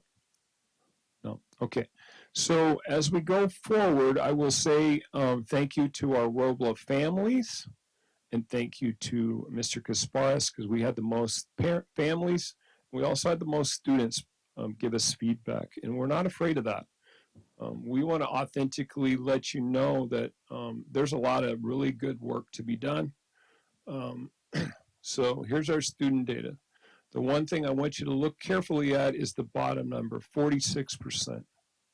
We have 4 students at Robla Elementary that take 40% of our behavior. We have 10 students that take 56% of all behavior. And what we know in looking at this data is that at this time, Robla Elementary School does not have the training or supports to support those students or the families. And it's something that we need your help with going forward, and I'll have some things to show. This part, I will tell you, I'm very proud of, and I'm very proud of our staff. This is the family survey. We had the most families turn in. We're above the district average in every area as far as family engagement, school climate, all that stuff. So our student goals, our number one goal next year is, we know day in and day out, every school across America, we need more supports in social emotional learning. If you're there and you process what students and trauma they go through, they need more support. Mr. Raven, thank you very much for helping us. And Christy Langley from the Solution Tree. We looked, and I'll show you a really good graphic at our data in ELA and math. What we're trying to do is take those students that were far below basic or below basic and move half of them into a proficient. And then we're trying to take those students that nearly met last year and move half of them. And so that's in ELA, that would be 37% moving, and in math, it would be 45%. The other thing that you need to know is in EL instruction and WIN, this year we had one, if you can imagine, one wheel of support in the whole school being involved in one wheel. The moment we had a couple absences and teachers or staff, the wheel broke. And so next year, just know, Mr. Reyes has experience with this. We're going to need a couple of different wheels and different, like if you can imagine a first and second grade wheel for WIN, and then a second and a third and fourth grade wheel, we're going to have our WIN be more effective. We know for sure we need to improve our attendance with special education students, African American students, by improving communication early, being in communication with Patty Brown as far as transportation, early detection, and also incentives. So this is the slide. If anybody's, if you could please look at this slide. If you look at the green and the blue, those are the students last year that were actually met the standards. But if you look, we at Robla School, our staff and teachers are really excited about this. We have the biggest kind of dirty yellow color. And those are the students that nearly met and nearly passed the test last year. We're expecting big things from our students. And so this year we have students, if they do the strategies, the teachers are rewarding them with a sticker, and we are trying to earn a full, the students chose next year a full school skating field trip, student choice. They chose, we had an open mic, they put together what they wanted to choose if they did their best on the test, and we set a goal as a school community with the students. So they chose a skating field trip. So as you can see, at this year, we have 26% that met or exceeded an ELA from last year's testing, and only 9.5% that met or exceeded in math. So our staff goals, we need your help, Robla School Board. We need a counselor from SCOE, a mental health clinician for those 10 students. We need to make staff emotional and physical health a priority. This year we had Ms. Janowitz lead a February campaign with the support of SIA, and we had all kinds of staff moving, and we had prizes, and it was a huge success to see staff logging minutes and times being active, and it was terrific energy thanks to Ms. Janowitz.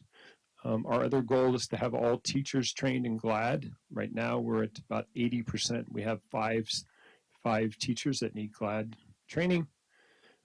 We have put in our budget for training all teachers and staff in restorative practices.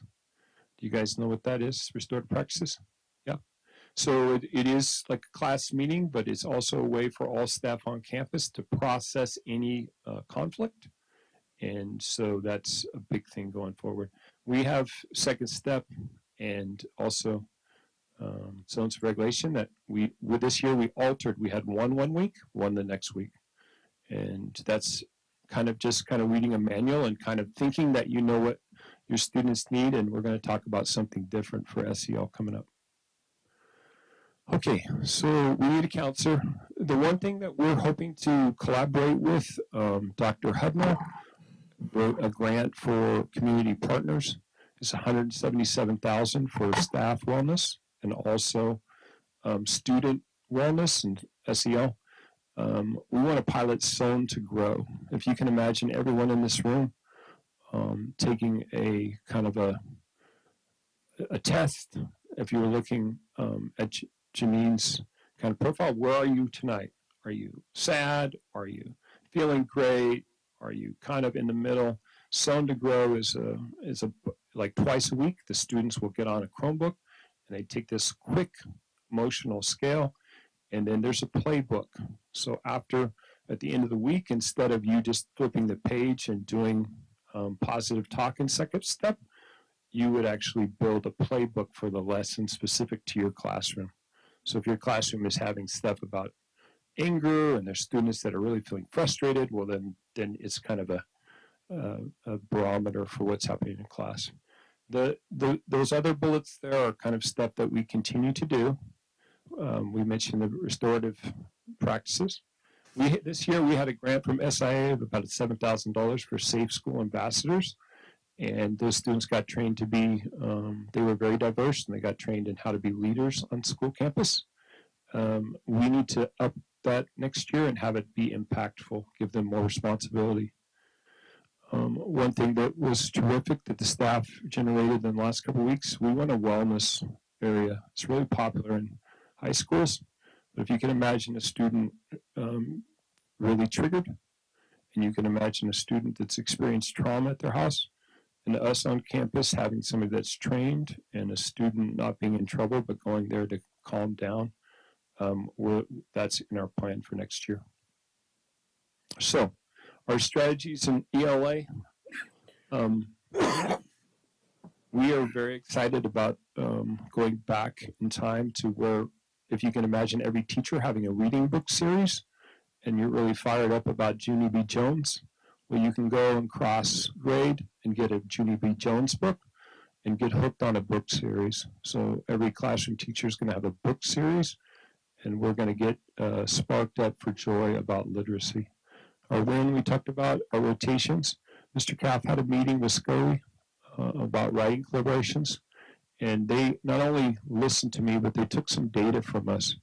And what we thought was initially just going to be writing all across the grade level spans is going to be different. So we're going to have a focus in writing for grades 3 through 6 and a different focus that's more appropriate for foundational reading skills in K through 2. The other program up there that I would like to highlight is the University of Florida Literature Institute. If you can imagine you're a teacher and you have 4 students in this class, in our class in here, that have AR blends or some type of blending problem. If you have phonics and you have the computer, it might take you 3 to 5 minutes if you're highly skilled to find that resource. In this program, it's kind of a bindered program. You just flip to the back, you look at the glossary, AR, you go right to a page. So it's a really specific resource for small group instruction. We're going to have that K through. That's thanks to Mrs. Cook. We had GLAD, thanks to our PLST, Mrs. Yates this year, and she helped us do some GLAD in the different grade levels. So I want you to take a look at this chart. Mitch has been written about this throughout the United States, but if you notice second grade, be excited about it, because second grade are those students that have kind of been at school. And then the big benchmark for COVID is third grade on. And that's where, thanks to Mr. Cates, going forward, intervention and stuff, we really need more resources in third, fourth, fifth grade going forward. Our math proficiency, once again, you can see the similar pattern. Second grade, over 50%, and those students have a really good sense of numbers. And then as it goes, you see it's definite of what, and if you looked at Janine's slides and just know that we have this big tidal wave of success coming. So our strategies for math, thanks to Mr. Penman, we have staff that are really excited about the P3CC, the county collections, different way to do math assessment that's more telling. We have tutoring in math, and then we have WIN in math, which we've been focused primarily on writing. And then our intervention teacher is seeing math groups. Strategies for students of color. Mr. Cap is really fired up about this. Next year, I want to have a family committee that focuses on achievement. And then also next year, our school is going to pay for a company called Urban Intellectual Tutoring. It's tutoring online where students, like 10 students, are from all over the country. And we have a student that's doing it right now, so that parent shared it with us, but we need it to happen more. And if you can imagine, every student does a math problem, and they follow, so 3rd through 5th, they all do the same math problem, so they get pre-teaching if you're a 3rd grader and they're doing 5th grade work, and you also get, and every student does, they get a chance to talk with each other across the United States. And then Dr. G, who left, I really need to institute more coffee with the principal because I really appreciate him for that. Strategies for EL learners. The biggest one up there that's not really should be a must thing next to it is CAF, professional development. I myself need to improve. I've had a lot of EL training, but I need to be up on current techniques.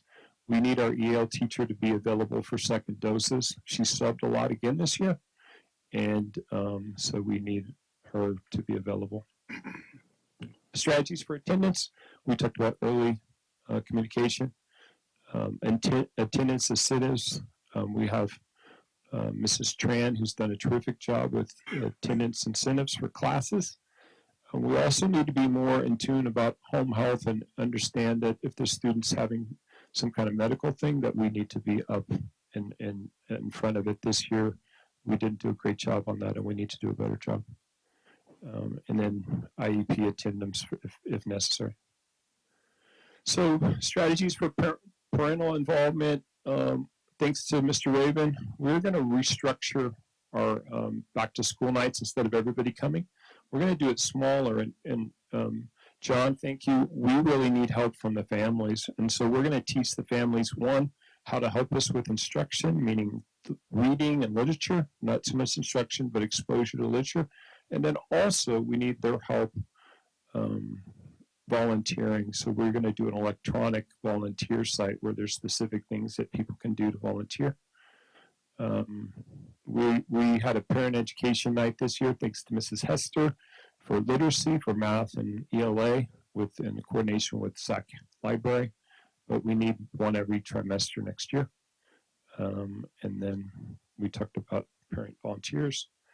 So our attendance, we'll show you in a second, is okay.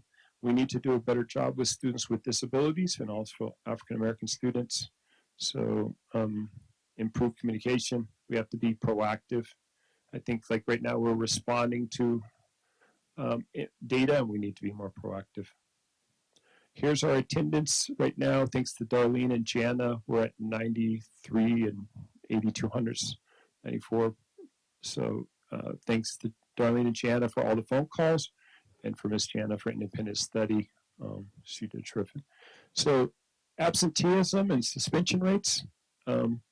We definitely, it's something, thanks to Mr. Reyes, that we know that suspension does not get to the symptom. So, so I'll quickly kind of wrap up. These are the things we're spending money on. SCOE writing collaboration, restorative practice training for the teachers, preparation time for glide planning, parent engagement, and then the University of Florida Literature Institute.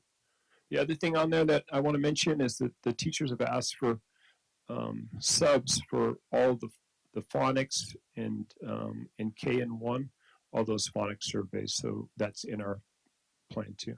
So to wrap up, our big successes are Lena Tran, a CSC. She's done amazing for having PBIS assemblies, our staff and their resilience. And student data, thanks to Mr. Pinman, we know our students better than ever before. We're not afraid about it. We just know them better, and we know there's good work to be had. Also, Ms. Morrison in physical education, we've never had more minutes thanks to her in PE. Our need for improvement, if you noticed, we have student safety. We have to have the students more involved and have strategies so students feel safe at school. We definitely need to improve in ELA and math. Our social media, we get 5th place. So we're working with Mr. Weeks from Bell Avenue next year in the community schools partnership in having him do the news like we saw for Main Avenue across the district. Our proposal to Mr. Reyes and the board will be that Josh gets release time, and Josh helps every school have a school news once a week on a Friday, so any parent on YouTube can figure out what's happening with at their school site. And lastly, we really need parent and family engagement. We need them to feel great about their school. We need them to be involved, and we need their help. So I want to say thank you, Mr. Raven. Thank you to our school site council. We've had multiple staff meetings, and our celebrations with this year was smoother. There was more material covered. If you look over the areas of growth, we have all kinds of things on our bathroom right now. We have these sliders on there, so only 3 students can go into the bathroom at one time. If any of you have TikTok, we have students that sent videos on TikTok, and so the bathroom has been a big thing for us in behavior. So we have all kinds of strategies thanks to Mr. Kasparis. They have only one, each class has a magnet, and only one student from a class can go to the bathroom, boy or girl at a time. We need more support for SEL. And then the other thing that I want to talk about is being lonely. We have 2 teachers next year. They're going to teach only by themselves in that grade. And as we talk about, Nicole and I have talked about it, we talked about it declining enrollments. It's a serious thing because if you've ever worked alone, and I have as a PE teacher when I started Glenwood in '97, it's not a good place to ever be as far as collaborate and to feel connected. So I think that's something, a big motivation for us to find more students. So we have 2 at every grade level. So the other thank you is Cindy. This is 34 pages of stuff. So Cindy, if you can see all that small stuff in the boxes, thank you, Cindy, because Cindy updated that for all the principals. So my thank you is to Cindy, because there's all kinds of specific data that I found in there that she found for us for this school year. So to kind of wrap up, we really need your help increasing academic time and student learning. And how we're going to do that, we need to support students' social emotional learning. I'm a big John Wooden fan and leadership. And that foundational piece, Mr. Reyes and I have talked about it many times in our 25 years. Students today aren't ready to learn. And if you want to see scores that are distinguished, our staff, and we believe that social emotional learning is where we have to start. And if you could imagine a student coming in and doing the teacher loving and caring for that student from the beginning and doing a circle and really seeing a student, that's how every student should start in the Robla School District. We need to increase student safety, and we're requesting equity. Right now we have 2.5 days a week where we have Miss Rivas. Other school sites have nearly 8 days of support, or 8 days of either a mental clinician or a social worker for support. We have 2.5 days. So the teacher support, we need staffing. We've had understaffed classes this year in SDC, and we need staffing. Nicole's done so much, but I need the board to know that if we're going to achieve our goals, we have to be aggressive and recruit. And then ultimately, we get to academic success. It's that for me, and we have really experienced teachers. So it was. Any questions or comments? Yeah, I'm kind of formulating. Give me a second here.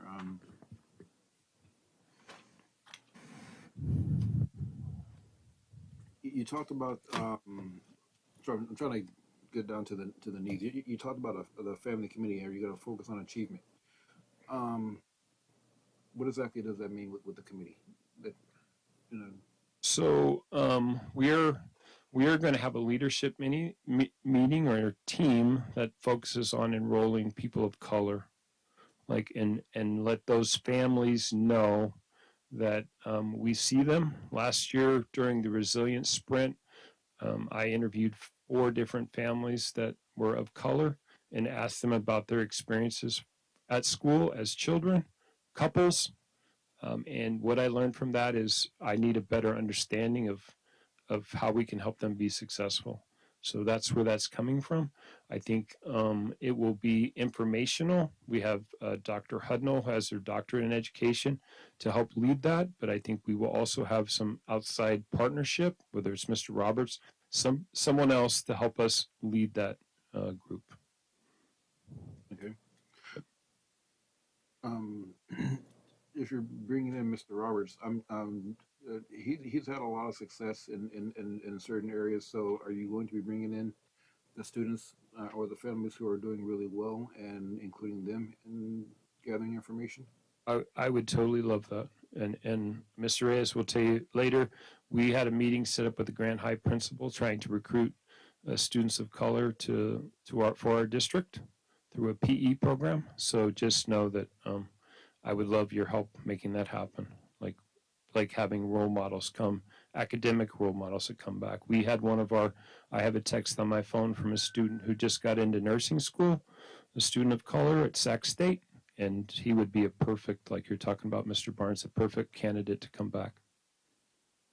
I mean, I think, like Mr. Barnes, I'm just very interested. I think in all the presentations, one of the things that I heard was that African American students and students with disabilities are really struggling, but I didn't quite understand what those interventions are to support those students, and so that is something that I'm very interested in learning more about. More specifically, what are those interventions? Like, what type of research has been done? Do we see some models across the country that we think would work for our schools and work for our students? Because I don't think it's enough to just say that they're struggling. Like, we know that, but what are those specific interventions? And this was in all the presentations. What are those specific interventions that are being done to support that population of students? Well, I really appreciate your question, and just know that it is an area of growth that, thanks to Cindy Lyon, got identified, and it's something that we're going to be working on all school year. And the one urban intellectuals is the one so far that we know is being successful for students of color across the United States. So I will get you more information. And I'm really curious because we have students in our district that are doing really well and students that are doing really poorly, and they're practically neighbors. So their situations are pretty much the same. I want to know why some are doing really well and others doing poorly within the same school, within the same district, same street. That's what I'm interested in. Clearly, things are working for some and not working for others, and I'm really curious about that. Um, you talked about monthly communication and you want to improve that. Can you tell me what it's like right now and what you want to improve? What do you see it like as an improvement? So right now we use School Messenger, and it's like monthly. I probably send two a month home about events and stuff that's happening. So it's an email and it's a phone call, like a robocall. We'll have Miss Tran, who has a trimester. Every trimester sent like a PBIS newsletter home. But we, with support of Mr. Weeks, we need weekly communication. That's what we need to celebrate students, and we need that's being done right now either through Class Dojo or Remind app, but that's done from the teacher, and we kind of really want to have some broader communication from administration. What I would love is a comprehensive report on communication, because I hear what you're saying, and that's one way communication. That's from the school to the parents. I would like to hear more about um, total interaction, about how often you and teachers and everyone interact with parents, how often they interact with the school, and what that's like and across the demographics. Is that something that's possible? Well, I can do some research on that because the Remind app I know has, but I'm not sure how aggregated that data gets. But I will do some, Mr. Barnes, I will do some work with you on the Remind app. I know I can do that for you. I'm not sure on Class Dojo. I'm not as familiar. If I could just respond to that as well. One of the things that we're looking into, and we discussed this today in our cabinet meeting, is the fact that our communication is somewhat scattered. We've got a lot of people who are using a lot of different things, and some of them have been sanctioned by the district and some of them have not. So principals, in order to communicate with families, have to know how to use School Messenger, know how to use Benchmark for newsletters. And so one of the things we've been talking about for the last few months, and we don't have a specific plan yet, so we haven't brought it forward, but we're looking at a program called Parent Square. And Parent Square is kind of a system that does it all. So it would allow us to use the same system for all types of communication for families. And the presentations we've had from the company have shown us that they have a great breadth of resources there. And in that way, we wouldn't have families who have to learn how to do Remind when their child's in first grade, but then their second grade teacher uses Class Dojo, and so now I have to learn and download the app and learn how to do that. So by doing this, we would tell all of the teachers, this is the system we all use now. And the other point of doing that system is exactly what you're talking about, Mr. Barnes, which if we are all using the same system and it's a district adopted system, then we can gather all of that data. We would be then able to look at Teacher X and how often Teacher X is contacting parents and how often it's happening at Robla School and how often it's happening at Main Avenue School. So we're trying to bring about a system that would allow us to gather all of the data that we would like to, that we need to be gathering to see, where we're being successful and where we need to do better. Thank you. I had a few questions. I guess starting one first was the part about the student survey surrounding specifically school safety. 46% of students saying that they felt safe at school. Did the data? Did you drill down any deeper in terms of why they did not feel safe at school, or why the majority of students didn't feel safe at school? We don't have that specific information, meaning and because there are some staff that do believe that some of this is related to social media and things that students are aware of that happen outside of school. So I will say in processing student behavior, we have more of that talk about things that are possible instead of things that are actually occurring. The one thing that we really feel like is happening as a staff is back to those students that are physically aggressive. Mm-hmm. That is a situation where one of our PTC parents came in this week and said, that's unacceptable, and it's physical aggression on a tetherball court and a student being thrown to the ground for someone for cutting, and it's other students seeing that and thinking that this is not safe, and so but yeah, we don't have specific things that are in that panoramic data that indicate that it's the doors or anything specific more to like a specific thing or the cafeteria. Mm-hmm. So now, then another question had to do in particular with African American subgroup. So I noticed that one of the other presentations there was mentioned that there was a significant overlap with the African American students with both homeless as well as students with disabilities. Does that seem to be the same at Robla? I'm going to say no from the students that I interact with. At Robla, we have a very low homeless. So it's very low, and it's sometimes not statistically significant. Sorry. Okay. Thank you so much. That was all I had. Any additional questions or comments? Yes, I have one. So I'm assuming the answer is yes, but I just want to verify. So the lower test scores are showing up in the students with the higher absentee rate, correct? That would be a definite correct. Yes. Okay. So most parents think that if their children have an excused absence, the school's still getting paid, so they just make up a reason. Is it possible to maybe add some additions like transportation issues, or not feeling well, or a mental health day and stuff, so that way maybe we can increase our attendance rates by maybe aiding individuals or families, or maybe even setting up like walking transport where kids from a neighborhood can walk as a group together with like one adult to help them get to school like safer and easier, things like that. Mr. Caff, if I could answer that question. So I'll remind the board that we are currently receiving support from the Sacramento County Office of Education because we're a district who is in differentiated assistance. And the area that we are in differentiated assistance for is absenteeism, chronic absenteeism.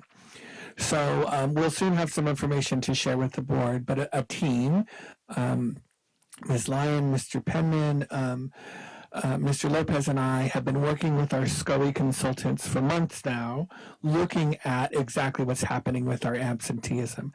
And our goal, after all of these months, is to come up with a plan that we would then present to the board, to the community, to the schools, to say these, as we've drilled down, spending months looking at our data, what are the kinds of things that we need to be doing to improve our situation? So there's a lot more to come on this, and the strategies you're suggesting are all possibilities, and we'll be coming up with a lot of strategies as well. The schools are already working on some things that they've come up with, but there will be a much more comprehensive plan that will be coming, but because the state is requiring us to do better. So it is definitely something that we will be talking about more. Okay, and then also, this kind of goes to Mr. Penman as well as you. Does our curriculum, like the books the children are reading and everything, represent people of color, people with disabilities, to get the kids excited because, they can see connections there? Like, is there enough representation in the material? So last year we purchased books. During that last school year, I wrote a grant for $750, and we bought additional books through the Sacramento County Library, so students can see themselves in the library. This year, we also had an African American author, and we purchased books so students could understand what it's like from the author's perspective. So, and she came and read through classes. But is it part of the curriculum and not just something extra they can grab? So it is not part of our adopted curriculum, district curriculum. No, the answer to that question is absolutely not. That is definitely an area. This is why we've been doing all of the work we've been doing in Robla, is because this is definitely an area that we need to do better. And when you look at our English language arts curriculum, which was adopted, I'm the oldest person in this room, and I don't even remember how long ago it was adopted, but it's been a very long time. Our math curriculum has also been adopted, social studies, likewise. We haven't adopted formally, we adopted science relatively recently, but our programs are all relatively old, I guess. And so any kind of consciousness that this country has come to around having curriculums that are more responsive to who students are things that are not part of our adopted curriculums. The work that has been done in this area is because individual teachers have made efforts, and individual principals, as Mr. Caff is saying, have made efforts to do a better job. But it's definitely something that needs a lot more attention. And uniquely not in Robla. This is a statewide, I think, a national issue that we have to keep working on. I'd like to see more growth in that, because children want to learn from something they feel connected to, and they aren't going to learn as much if they're reading stuff that they don't feel a connection to. So absolutely. I would like that to grow. Mr. Caff, for me, one of the things kind of caught my attention is when I see these graphics that you have over here for the student data and the family data, it's completely different. You see the kids. Yeah. Perfect. I'm totally with you on that. And the family is like this. So according to family, we are awesome. According to the kids, we are Yeah. not. Yeah, well, I've been telling you, as the principal, we serve both, and most importantly, the students. So Correct. that's where I want to tell you, board, I really appreciate your questions. That in-depth clarification will inspire our staff, and just know that there is good trouble to be had. Like, we have a lot of work to do, but this is really where we're at as a Robla community here at this school right here, and it's authentic. So thank you. Yeah, one of the things I make a picture here running my triangle. The triangle is school, parents, students. Student, parent is a triangle. Yep. We have to be all link. We all have to pull in the same directions. And we need parents, not just to get visited to the school and special occasions. I want the parents to be involved in daily routine with the kids, also to support mental, physical, and communicate with them, because we are lacking in that too. Yeah, well, I think that's where we want to make our our parent nights and our family nights educational for us and for the families, and so they can help their students also. So thank you. I just have one more comment, and that is, I appreciate what you said about how you started about saying that you're going to make us feel uncomfortable, because this is an uncomfortable thing to talk about. We're leaders. We're not up here to feel comfortable. I mean, that would be that'd be nice if we always felt comfortable, but that's not why we're up here. You know, and we're in a district that has challenges and issues, and feeling uncomfortable has unfortunately been something that we've done a lot. Mm-hmm. So I appreciate that comment, and that's why we've asked the questions that we've asked, and we'll continue. So I don't want this to sound ominous or anything like that, or like a warning, but I will be asking more uncomfortable questions in the future, and a lot of those questions will be, what have you done differently? So in the fall, I mean, we try to make this the best district possible. We give the best buildings, the best classrooms, the best whatever it is. We try, we really do. So we want our students to perform as well as possible. Mm-hmm. And so in the fall and beyond, I'll be asking those uncomfortable questions, and there will be things like, what's different? What have you done differently? What have you tried differently to move the needle? So I appreciate that comment, and we will be having more conversations. Well, thank you. And in words of Dennis, please join us, all the school board. We would love to see you on a regular basis, because that's what Dennis did. He didn't call ahead. He just showed up, and we would love to be uncomfortable and then at first, and then be more comfortable, because we really know you and you know us. So we would really appreciate that. So you're welcome anytime. Okay. Thank you very much. I feel somewhat compelled to have 2 points of clarification, Mr. Caff, about some things that were said during your presentation. The first is for the board. Mr. Caff mentioned the community schools grant that was received. It's important to clarify that that was not a grant just for Robla School. That is a district-wide grant. And some of the suggestions that Mr. Caff mentioned are things that are still to be discussed. We are grateful to Mr. Grant and Dr. Hudnall at Robla, who headed up the submission of that grant, but that's a grant that I'm talking to Ms. Chen about, and how we still have a lot of decisions to make about how that will move forward. Yeah, and the other thing, Mr. Caff, I think it's important, just a point of clarification for you, your appeal to the board around an additional clinician. I just want to remind you that advocating for your school is a really important thing to do, but the board is not in a position to be able to provide you with that type of resource. Those resources come from the county, and I know you have been in conversations with Ms. Horowitz and myself, and I just want to assure you that we're continuing to work on that, Mr. Caff. We haven't forgotten. It's something that it's a process that takes some time, and there's a lot of things that come into play here. But I just want to assure you that is definitely on the table. From the families and from the students, we appreciate that, because that is our number one goal, to get them more support. So thank you. Thank you so much. Thank you.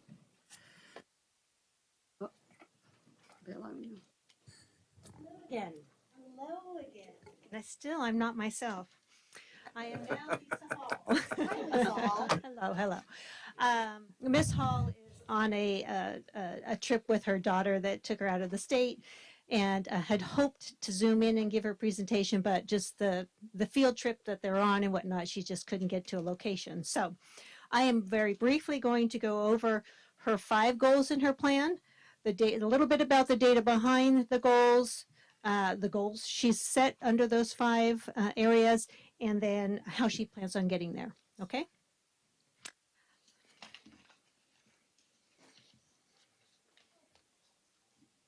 Okay.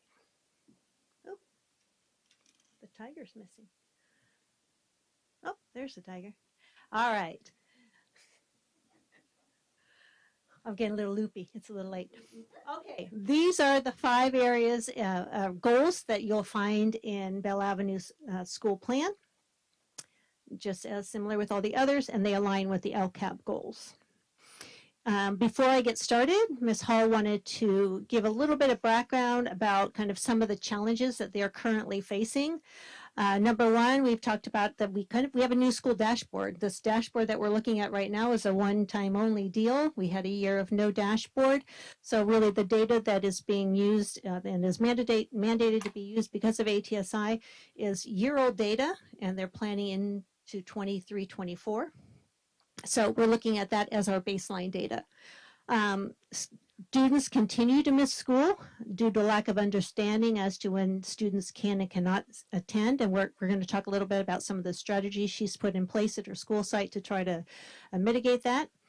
Kindergarten and first grade students return back to Bell campus after 2 years being at Main Avenue School. So, she's got these kiddos that are coming back, and now they're new. They started somewhere else, and they're trying to fit into their new home setting. And so it takes some effort to bring the teacher-family relationships up to the speed that we'd like them to be. And then this year, 2 additional TK classrooms, one of them being a DLI, one being an English only, were also added to Bell Avenue School. So Bell Avenue is kind of coming into their own in terms of new campus, students returned. So this was really been a kind of a baseline year, even though they still faced a lot of challenges this year with attendance, both student and staff attendance. Okay, so in terms of her ELA goal, this is some of the data that she was looking at. It is our CASP data. So, and again, 21-22. Her idea is to move the not met and the nearly met into that met and exceeds category. Ms. Hall and Ms. Newhouse talked quite a bit with myself and amongst themselves. So there's a lot of similarities in how the 2 of them approach their plans. And just as a note, I do help all the school sites with writing especially a lot of the required components of the plan and helping make sure that that language is in there. But my philosophy is not to enable them, but my philosophy is that I don't want them sitting in their office filling in the required components. I want them meeting with their staff and meeting with their teachers and looking at the data. So that's kind of the approach I've taken. So you'll see that a lot of those required components do look almost exactly the same, where they have then gone through and maybe added a little bit of their own touches to it. But that's because that was my philosophy in approaching these plans. So the goals that have been set for Bell Avenue School, overall, there's currently about 25% of the students who are performing at or above grade level. And what Ms. Hall and her team has done is they've taken kind of an average of what each grade level has come up with as their own personal goal for improvement for that grade level, to come up with a 35% overall growth in at or above grade level standard for ELA. And how she's going to get there is through the PLCs, the twice monthly site PLCs, with great teachers meeting grade level spans to analyze the data and plan for instruction. All her teachers are currently GLAD trained. GLAD is Guided Language Acquisition Design. You heard in your preschool presentation, as well as with Robla and Glenwood, quite a bit of movement towards GLAD. It's a very it's a really good program that's very well grounded. It's grounded in research and it's an instructional approach, and it mirrors very closely with a lot of the SOAR approaches too, because again, those two are also grounded in research-based best practices for instruction. It also very much supports English learners because it really grounds in language acquisition at the same time while using curriculum. The teachers are going to continue to work with their PLST and purchase of some online learning supports such as Accelerator Reader and Scholastic News. The online resource of Scholastic News is also available in Spanish when we purchase the online resource, and this year actually all 5 sites were using that resource. Ms. Hall has been working on creating a summer learning program. It's more of a model. I lost my words. Like kind of a resource center model where kids come in either individual or small groups to work with teachers for just 30 minutes to an hour, while there also could be in the other START program that's going on, as well as in the Freedom School program. Oh boy, my mind is getting tired, excuse me.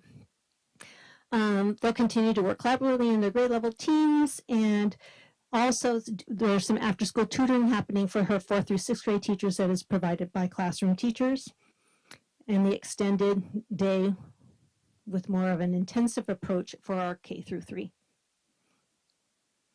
Math data, again, same approach as looking at the math data, and it came up with an overall goal for her plan of 32%, up from 25.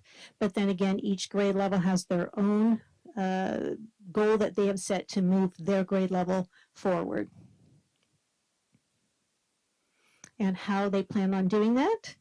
Again, through those PLCs, the PLSTs and the PLCs are really important times for teachers to get together and actually have conversations and do some planning and do some looking at some opportunity to look at student work and seeing where they're at and what's working and what isn't working, and maybe talking to each other about, if one classroom had success, that the lesson went well, or the results of what they were seeing from their students compared to the teacher next door. And it's like, well, how did you do it? Because they're planning together, but sometimes things just work out better. And then it's that conversation to figure out what was the best approach. Again, some primary extended day focusing on math, as well as some other online resources such as Moby Max and different things that students can use at various times. And on the ongoing work that we're doing with the PC33. Here's some LPAC data, and again, looking at where students are in terms of our students making growth. Ms. Hall has also broken it down and looked more specifically at the 4 domains that are on the LPAC. Her action plan, again, is to really reinforce that GLAD. Bell Avenue actually had the best LP data of all of our 5 sites. And she really attributes that to the fact that they are a GLAD trained school, and they've really been working on building those units throughout each grade level and sharing those units amongst other teachers as well, and trying to help bring that out to other school sites that are also becoming more and more GLAD trained. They work with the grade level teams and collaborate with the specialists to determine what are the needs of each of the students in terms of our English learners, because learning language is not a straight line, and every student's kind of learning in a different way. And so it really takes a little bit of really digging down and seeing what is each student need to move them to that next level. And they really try to make their ELD groups grouped more by skill level than by grade level as much as they can. Her summer school program, they've seen a lot of newcomers coming at Bell Avenue School, a lot of immigrant students of various languages. So she is focusing on having a program over the summer for those students that are scoring on level 1 or 2 on the LPAC to try to help mitigate any loss and to help keep that English models and opportunity for learning English over the summer as well. Second dose groups in their EL rotation. And again, that's trying to hit what the needs of those certain students that are very low, especially if you're low in the upper grades.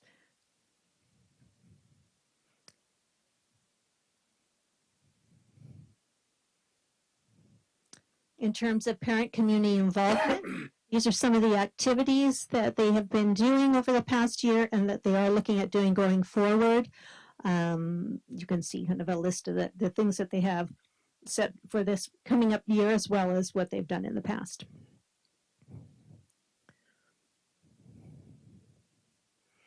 And then the Bell Avenue team does have their technology, or excuse me, it's actually their 5th grade teacher, but former technology teacher that you heard mentioned by Mr. Caff, who may be moving back into that position. I'm not sure where we're at with him, but I do know that he is supporting all the school sites. I shared with you earlier about how Main Avenue received a SIVA award for their Panthers. And the Tiger News also received a SIVA award. So Mr. Weeks has had the Tiger News going for quite some time at Bell Avenue School. And again, your slide will see where it says down there that Tiger News Air Show Special. If you click on that, you can see one of those. And it's really an exciting program. It's really nice. The kids really get involved in it. And it's very engaging for families as well.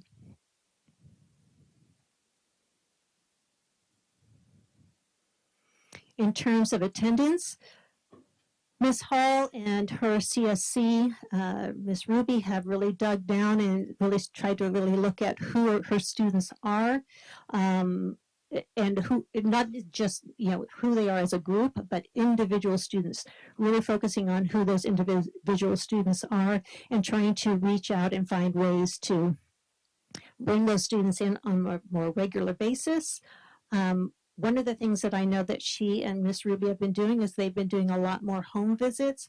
When in my presentation for Main Avenue, Ms. Newhouse also talked about how the social worker and her CSC were working on doing more home visits. Same thing that's happening with Bell Avenue School, truly identifying, finding out what is it specifically that family needs or that student needs to improve their attendance. One of the things that they were able to create that we've shared throughout all 5 sites is the when to stay home and when to go to school, because there are a lot of families who aren't sure about, well, my child's sniffly, do I send them, or could I be putting other kids at risk? There's just a lot of unclarity in terms of when to keep them home, as well as just a little feeling for themselves of safety-wise for their own children. I think sometimes reading that material, it's not only, how do I put it, it reads almost contradictory at times. Mm-hmm. Yeah. And so you don't know. It says, well, if your child has symptoms, don't send them to school. Then at the same time it says, but if they're symptomatic, they may have COVID, you shouldn't send them to school. It also then sometimes will say, well, if they're symptomatic and if test positive, you have to send them to the doctor. Well, if they just have cold symptoms, who's going to take their child to the doctor? Right. So it can be kind of confusing for parents. Right. Exactly. The symptoms keep changing. Yeah. Yes, exactly. So parents and families are very confused in terms of when they can and can't send their kids to school, and they tend to, what they were finding are erring more on the holding them at home. And this is more than just Bell Avenue. This is throughout the district. Her special education students have the highest chronic absenteeism rate at 35.5. She does have 2 special education classes, the moderate, severe programs. So a few of those students are health related, but in talking with Mrs. Horowitz, when we look at overall our students with disabilities having such high chronic absenteeism, it's not because of this small group of students that do have health issues. That is some of it, but that's not the whole picture. But again, it comes down to really looking at who specifically are we talking about when we see these students showing up in chronic absenteeism and low ELA and low math and suspension rates. Mr. Caff talked a little bit about the 10 students taking up the majority of that. And so again, it's knowing your students and knowing each individual family. So again, some of the ongoing strategies, very similar to what you've seen with the other school sites in terms of really looking at our start and stop processes. This is, as Mr. Reyes talked about, if with us, the district as a whole being in differentiated assistance, a lot of the work that the school sites are implementing, things that they're coming up with on their own, as well as some of the things that we're identifying as we are meeting with the county office. There was some discussion about the panorama. I'm now stepping back into Cindy Lyon. When talking about the panorama data, that was one of the things that we talked about, and we are talking about in our work with the County Office of Education.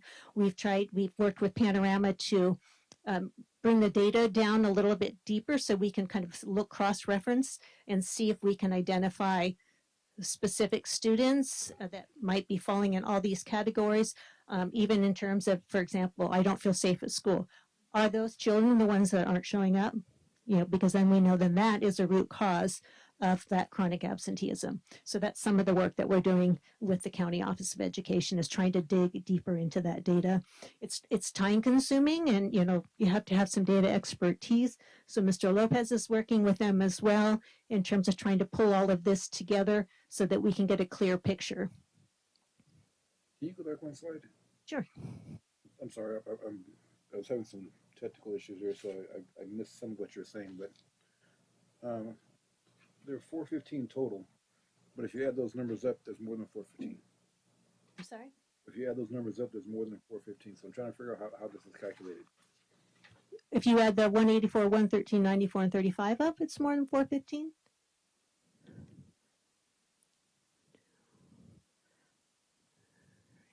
And you know, well, the main thing is, can you tell me a little bit about how chronic absenteeism is calculated? Chronic absenteeism is calculated. I'm going to have Mr. Lopez help me, but chronic absenteeism is calculated if they miss more than 10% of their school attendance. So if you've been attending, if you enrolled and you've been here for 30 days and you've missed more than 3 days, you've missed more than 10%. Am I correct in that? So of the African American students, 88%, you have an attendance rate of 88%. That means that 12% of the 35 are chronically absent. Correct. That's not chronic absenteeism. That's just absenteeism. For absenteeism. Oh, I'm sorry. Yes. So their attendance rate is not necessarily a reflection of chronic absenteeism.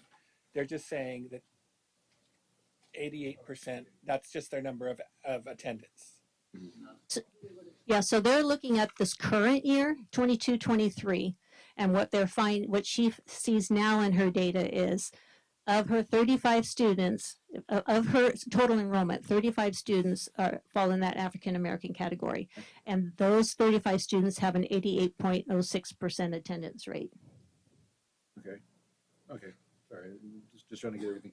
And so the extra numbers that are above the 415, are they in two different categories, or? Yeah, so you could be homeless and in a right special, yes, in special education, and then in an ethnic group. Well, no, I think it's in terms of ethnicity. When you add all of the ethnicities up, it comes out to 426. So the only thing I'm guessing is some of them are in multiple, like multiracial, right? Okay. Sorry, I was just curious about that. Didn't want to get too far into the presentation and have me pull you all the way back. Yeah, no worries. Thank you for the help there. I'd like to see it broken down at some point by grade level and not ethnicity.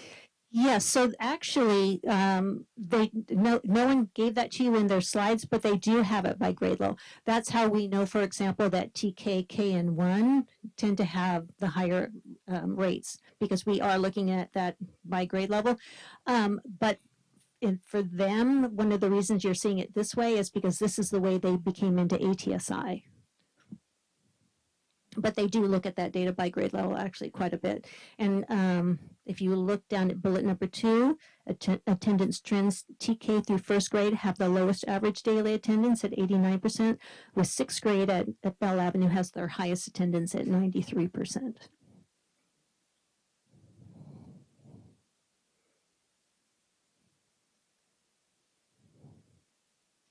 as you can see during the 22-23 school year on that first bullet, that they have made progress in bringing that attendance rate up. In the early part of the year, November to January, their attendance was 88.5. And with the efforts that they've been putting into place so far, they've been able to bring that up to 93 between February and March.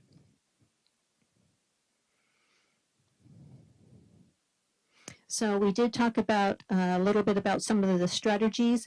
Again, I mentioned their CSC, their coordinator school climate, working with the principal and working with families, working with education caregivers, educating their caregivers, for example, of when to come to school, when they need to stay home, giving shout outs to students who have improved attendance on social media, recognizing, giving them that recognition, not just a perfect, but that they're actually improving their attendance.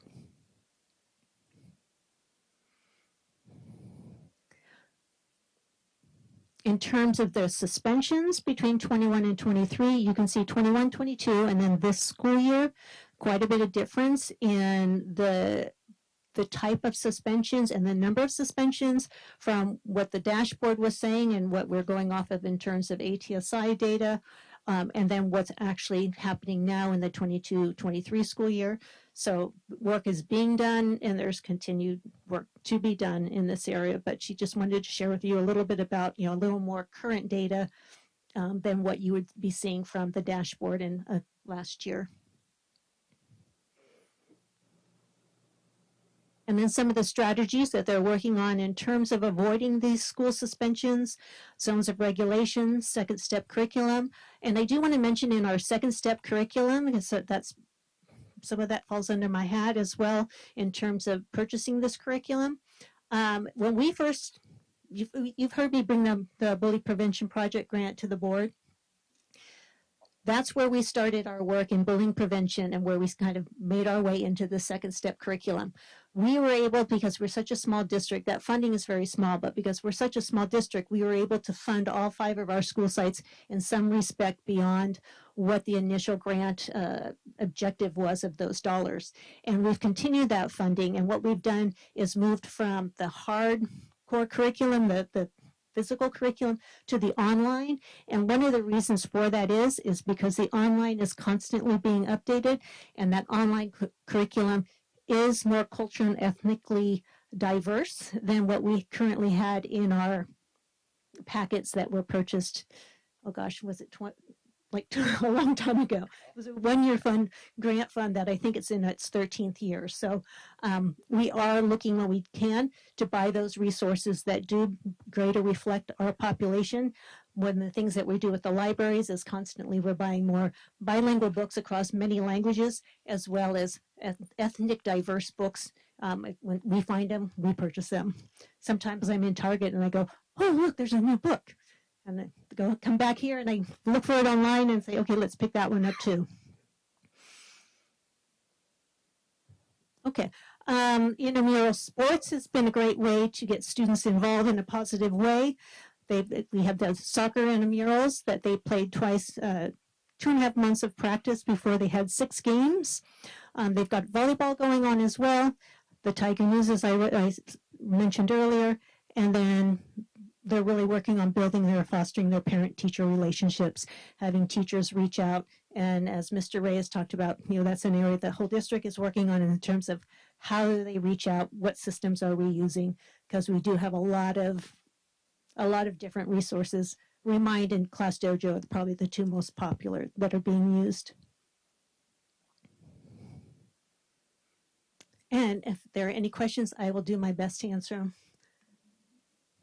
Any questions, comments?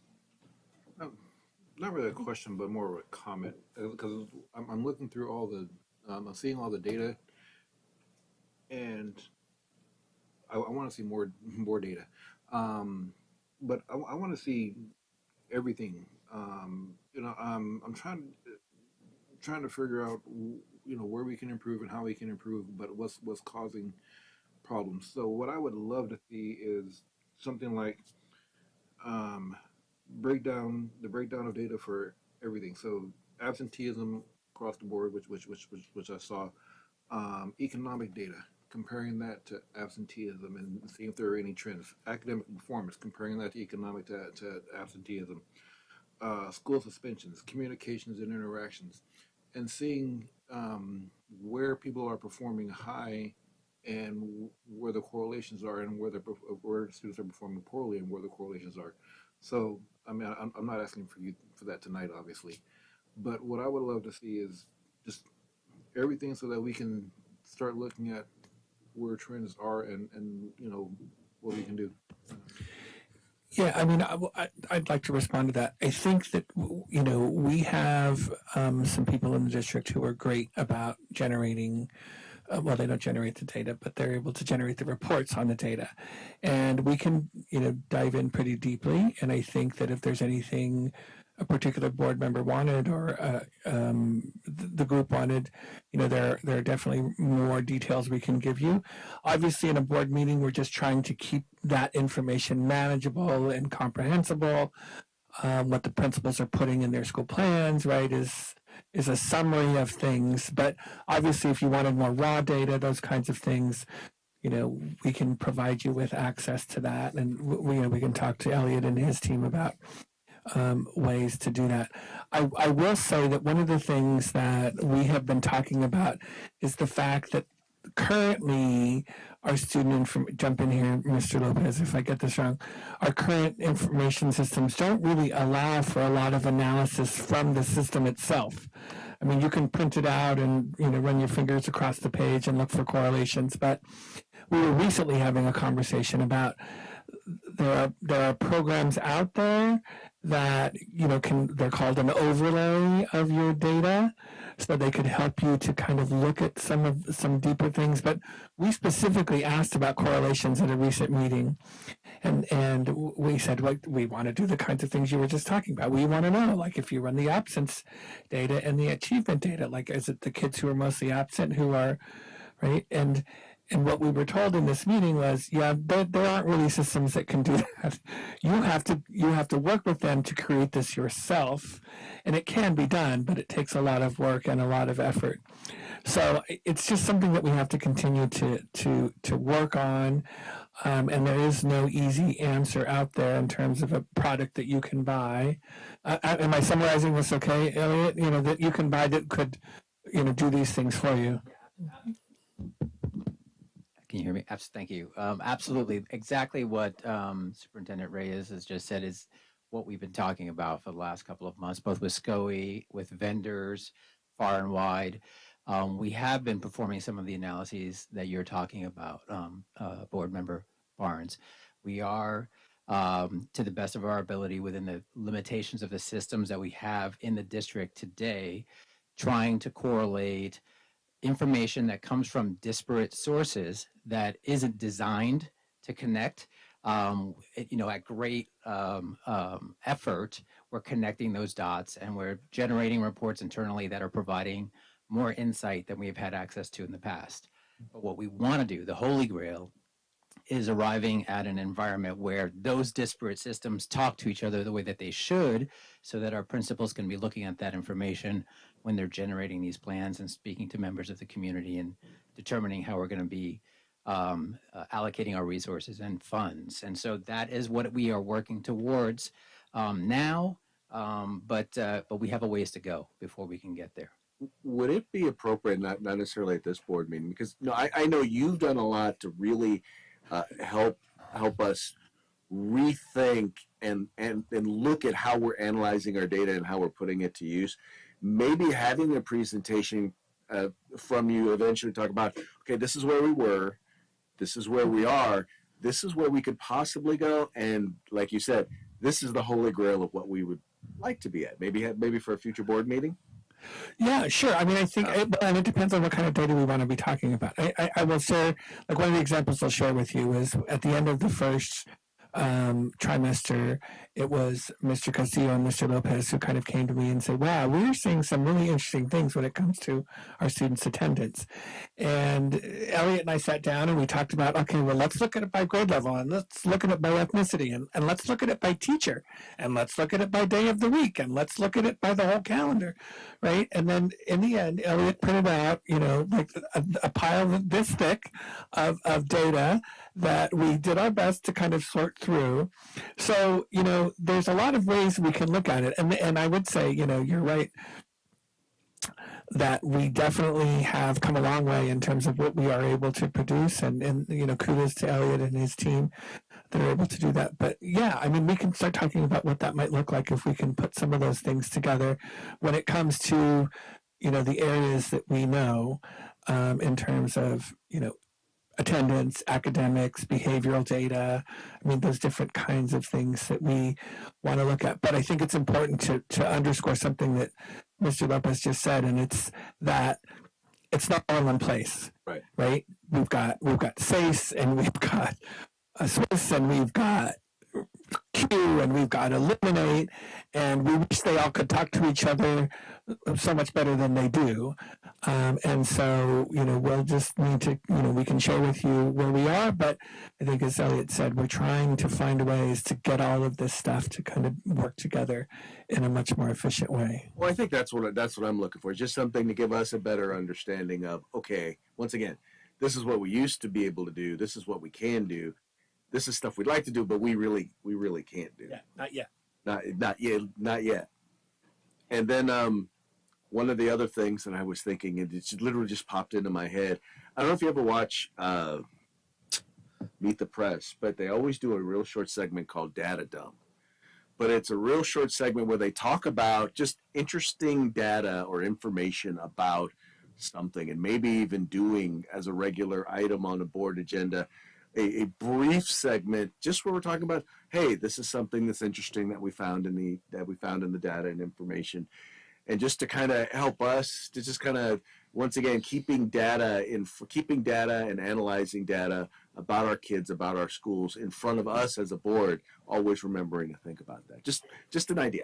I would say that in a large way reflects what we consider to be the Holy Grail, right? But what we're trying to arrive at is access to the data, transparency of the data. It's all there, but it's buried in a bunch of different systems that you have to spend a lot of time accessing and bringing to light and sharing in a way that people can understand.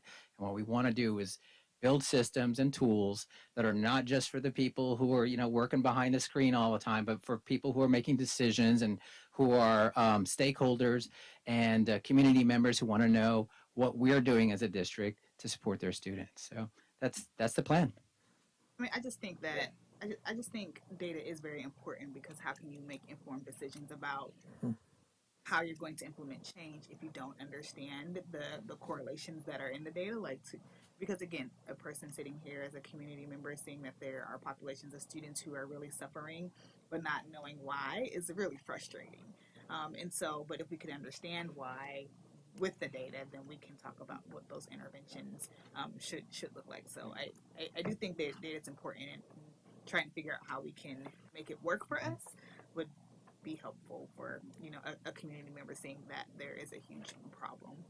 Absolutely. So that we can be more precise and more effective in the way that we focus our resources and our energy and our limited time and staff on the areas that are most in need. Absolutely. And I know it's getting late, and we could talk about this for a really long time. But I think one of the things that we've been talking about that I'm very intrigued by is the fact that data is great and data is important. All the things that you're saying, that's why it's important. But it also comes down to an individual child and what an individual child needs. And when you think about our absence work that we've been discussing, as I've said, for a really long time now, that's one of the conclusions we're coming to. We can talk about these trends and we can talk about these groups, but then it comes down to little Jose and little Jose's specific situation and what he needs and who lives in his house and whether their car works, and all those kinds of things are the very specific things. And so we don't want to forget that. We definitely want to work on data, but we also want to remember that it does come down to individuals and individual student needs. And sometimes that's the conversation we need to be having. Okay, thank you. Now, as we move on from this, as we move on from the SIPSs, I just want to say, and just going back to what Mr. Caff said about having, being uncomfortable, having difficult conversations. One of the things I think that all of us will agree is looking at this and looking at the data has been difficult post-COVID. It has, and especially since this year is probably the first year where we've had some real substantive data to look at, and it hasn't been pretty. And it's been a definite look in the mirror. What I've appreciated is how all of our staff and all of our administration have been willing to take a look at that data, take a look at exactly what it is, take a look at exactly where we are, and be honest with themselves, with ourselves, and look at what we need to be doing to get to where it is that we want to be. And to see the beginnings, and I think that's one of the things I've started to see as the years progress, to see the beginnings of where of that trek towards back to where we want to be. And I just want to say that I appreciate everyone who's been doing that. From Mr. Lopez, once again, really making sure that we have the data, that we're looking at that data in new ways. Mr. Penman, making sure that we have the tools and the resources and the assessments necessary, and then we're looking at developing curriculums and programs that help us to do that. Ms. Lyons, the way in which you work with our staff to not just put out reports, but actually make sure that we're planning and doing the sort of planning that is impacting our students, and to each and every one of our principals and site staff. We see common themes and everything, but we also see the individual face of each of your school sites and each of the challenges that you're facing, and how you've been innovative in trying to meet those. I say all that to say that we know we're not where we want to be, but I have full faith, and I think we as a board have full faith that together we're going to get to where we want to be. And with that, we will move on to action items. Action item 6A, approve Sacramento Consortium Teacher Induction MOU for 2023-2024. So moved. Second. Been moved and seconded. Is there any discussion? Happy to answer any questions. This is under Mr. Penman's purvey, but this is our annual MOU with SCOE to support our new teachers who must clear their credentials once they have their preliminary credential, and the SCOE supports us in this process. Any discussion or debate? Nope. Hearing none, we'll move forward to a vote. All those in favor, please say aye. Aye. Opposed? Abstentions? Motion carries unanimously. Item B, approve service contract for new district copier leases for 2023-2024. So moved. Second. Been moved to second, and is there any discussion? Again, happy to answer questions, or do you want Mr. Castillo to say anything about this, or is it straightforward? Okay. Okay. Any discussion or debate? Hearing none, we'll move forward to a vote. All those in favor, please say aye. Aye. Opposed? Abstentions? Motion carries unanimously. Item C, approve service agreement with Sammy Circuit for 2023-2024. Moved and seconded. Is there any discussion? Same thing as last year, right? We've been doing this for a while. Yeah, the kids love him, and this is something that has been a great resource for us. Any further debate or discussion? We'll move forward to a vote. All in favor, please say aye. Aye. Opposed? Abstentions? Motion carries unanimously. Item D, approve AB 1200 for RTA and certificated administration. So move. Second. Moved and seconded. Just to make sure everybody understands this, and Mr. Castillo can answer. Well, actually, why don't you just say a few words about that, Mr. Castillo? AB 1200, it just summarizes the superintendent and the CBO review these documents. They were sent to the county for review prior for your approval, and they approved that. So we are meeting our obligations for this year for our certificated staff, or the certificated team. And we're approving this AB 1200 before approving that agreement, so to show that we have the funds available to cover these obligations. Any discussion or debate? Hearing none, we'll move forward to a vote. All those in favor, please say aye. Aye. Opposed? Abstentions? Motion carries unanimously. Item E, approve tentative agreement between Robla School District and Robla Teachers Association for 2022, 2023, 2023, 2024, and 24-25 school years. So moved. Second. Been moved and seconded. Is there any discussion? Just hallelujah. Any discussion or debate? No, but I'd like to say thank you, Ruben, for all your hard work and to the teachers for coming to an agreement. So thank you to both sides. Yeah, a lot of people get a lot of credit for being very creative and working together to solve this. But I think you said it best. Hallelujah. Hallelujah. I will say ditto. Any further discussion or debate? Hearing none, we'll move forward to a vote. All those in favor, please say aye. Aye. Opposed? Abstentions? Motion carries unanimously. Section 7, board member requests for future agenda items or reports. Trustee Devine. Nothing at this time. Trustee Cardona. Trustee Hamilton Stark. Really quickly, I would like to talk about books. We talked a lot about cultural competency in books, but I would like to know, are kids having an influence over what they can read and what is available for them to read? Yeah. Okay, we can look at, I'll talk with Ms. Lyon about this, and I think we can have a conversation about, selection of library books. I think that's another piece, but also I think we can have a discussion at Cabinet around the process that schools go through to augment their classroom libraries. That's what you're talking about, right? Yep. Okay. Can I have something? Of course. Can we get like the curriculum that's being used for the schools, and it can be a total email, like just a list of like what the kids have access to. Yeah, I mean, do you want copies of the materials themselves? Because we could provide, you just want a list. Okay, yes, we can do that. Okay, and it can totally be an email. Okay. In other words, not an agenda item. Got it. Okay, Trustee Barnes? Nothing to report or And I have nothing. So that will be it. And this meeting is officially adjourned. Thank you for attending and thank you for watching.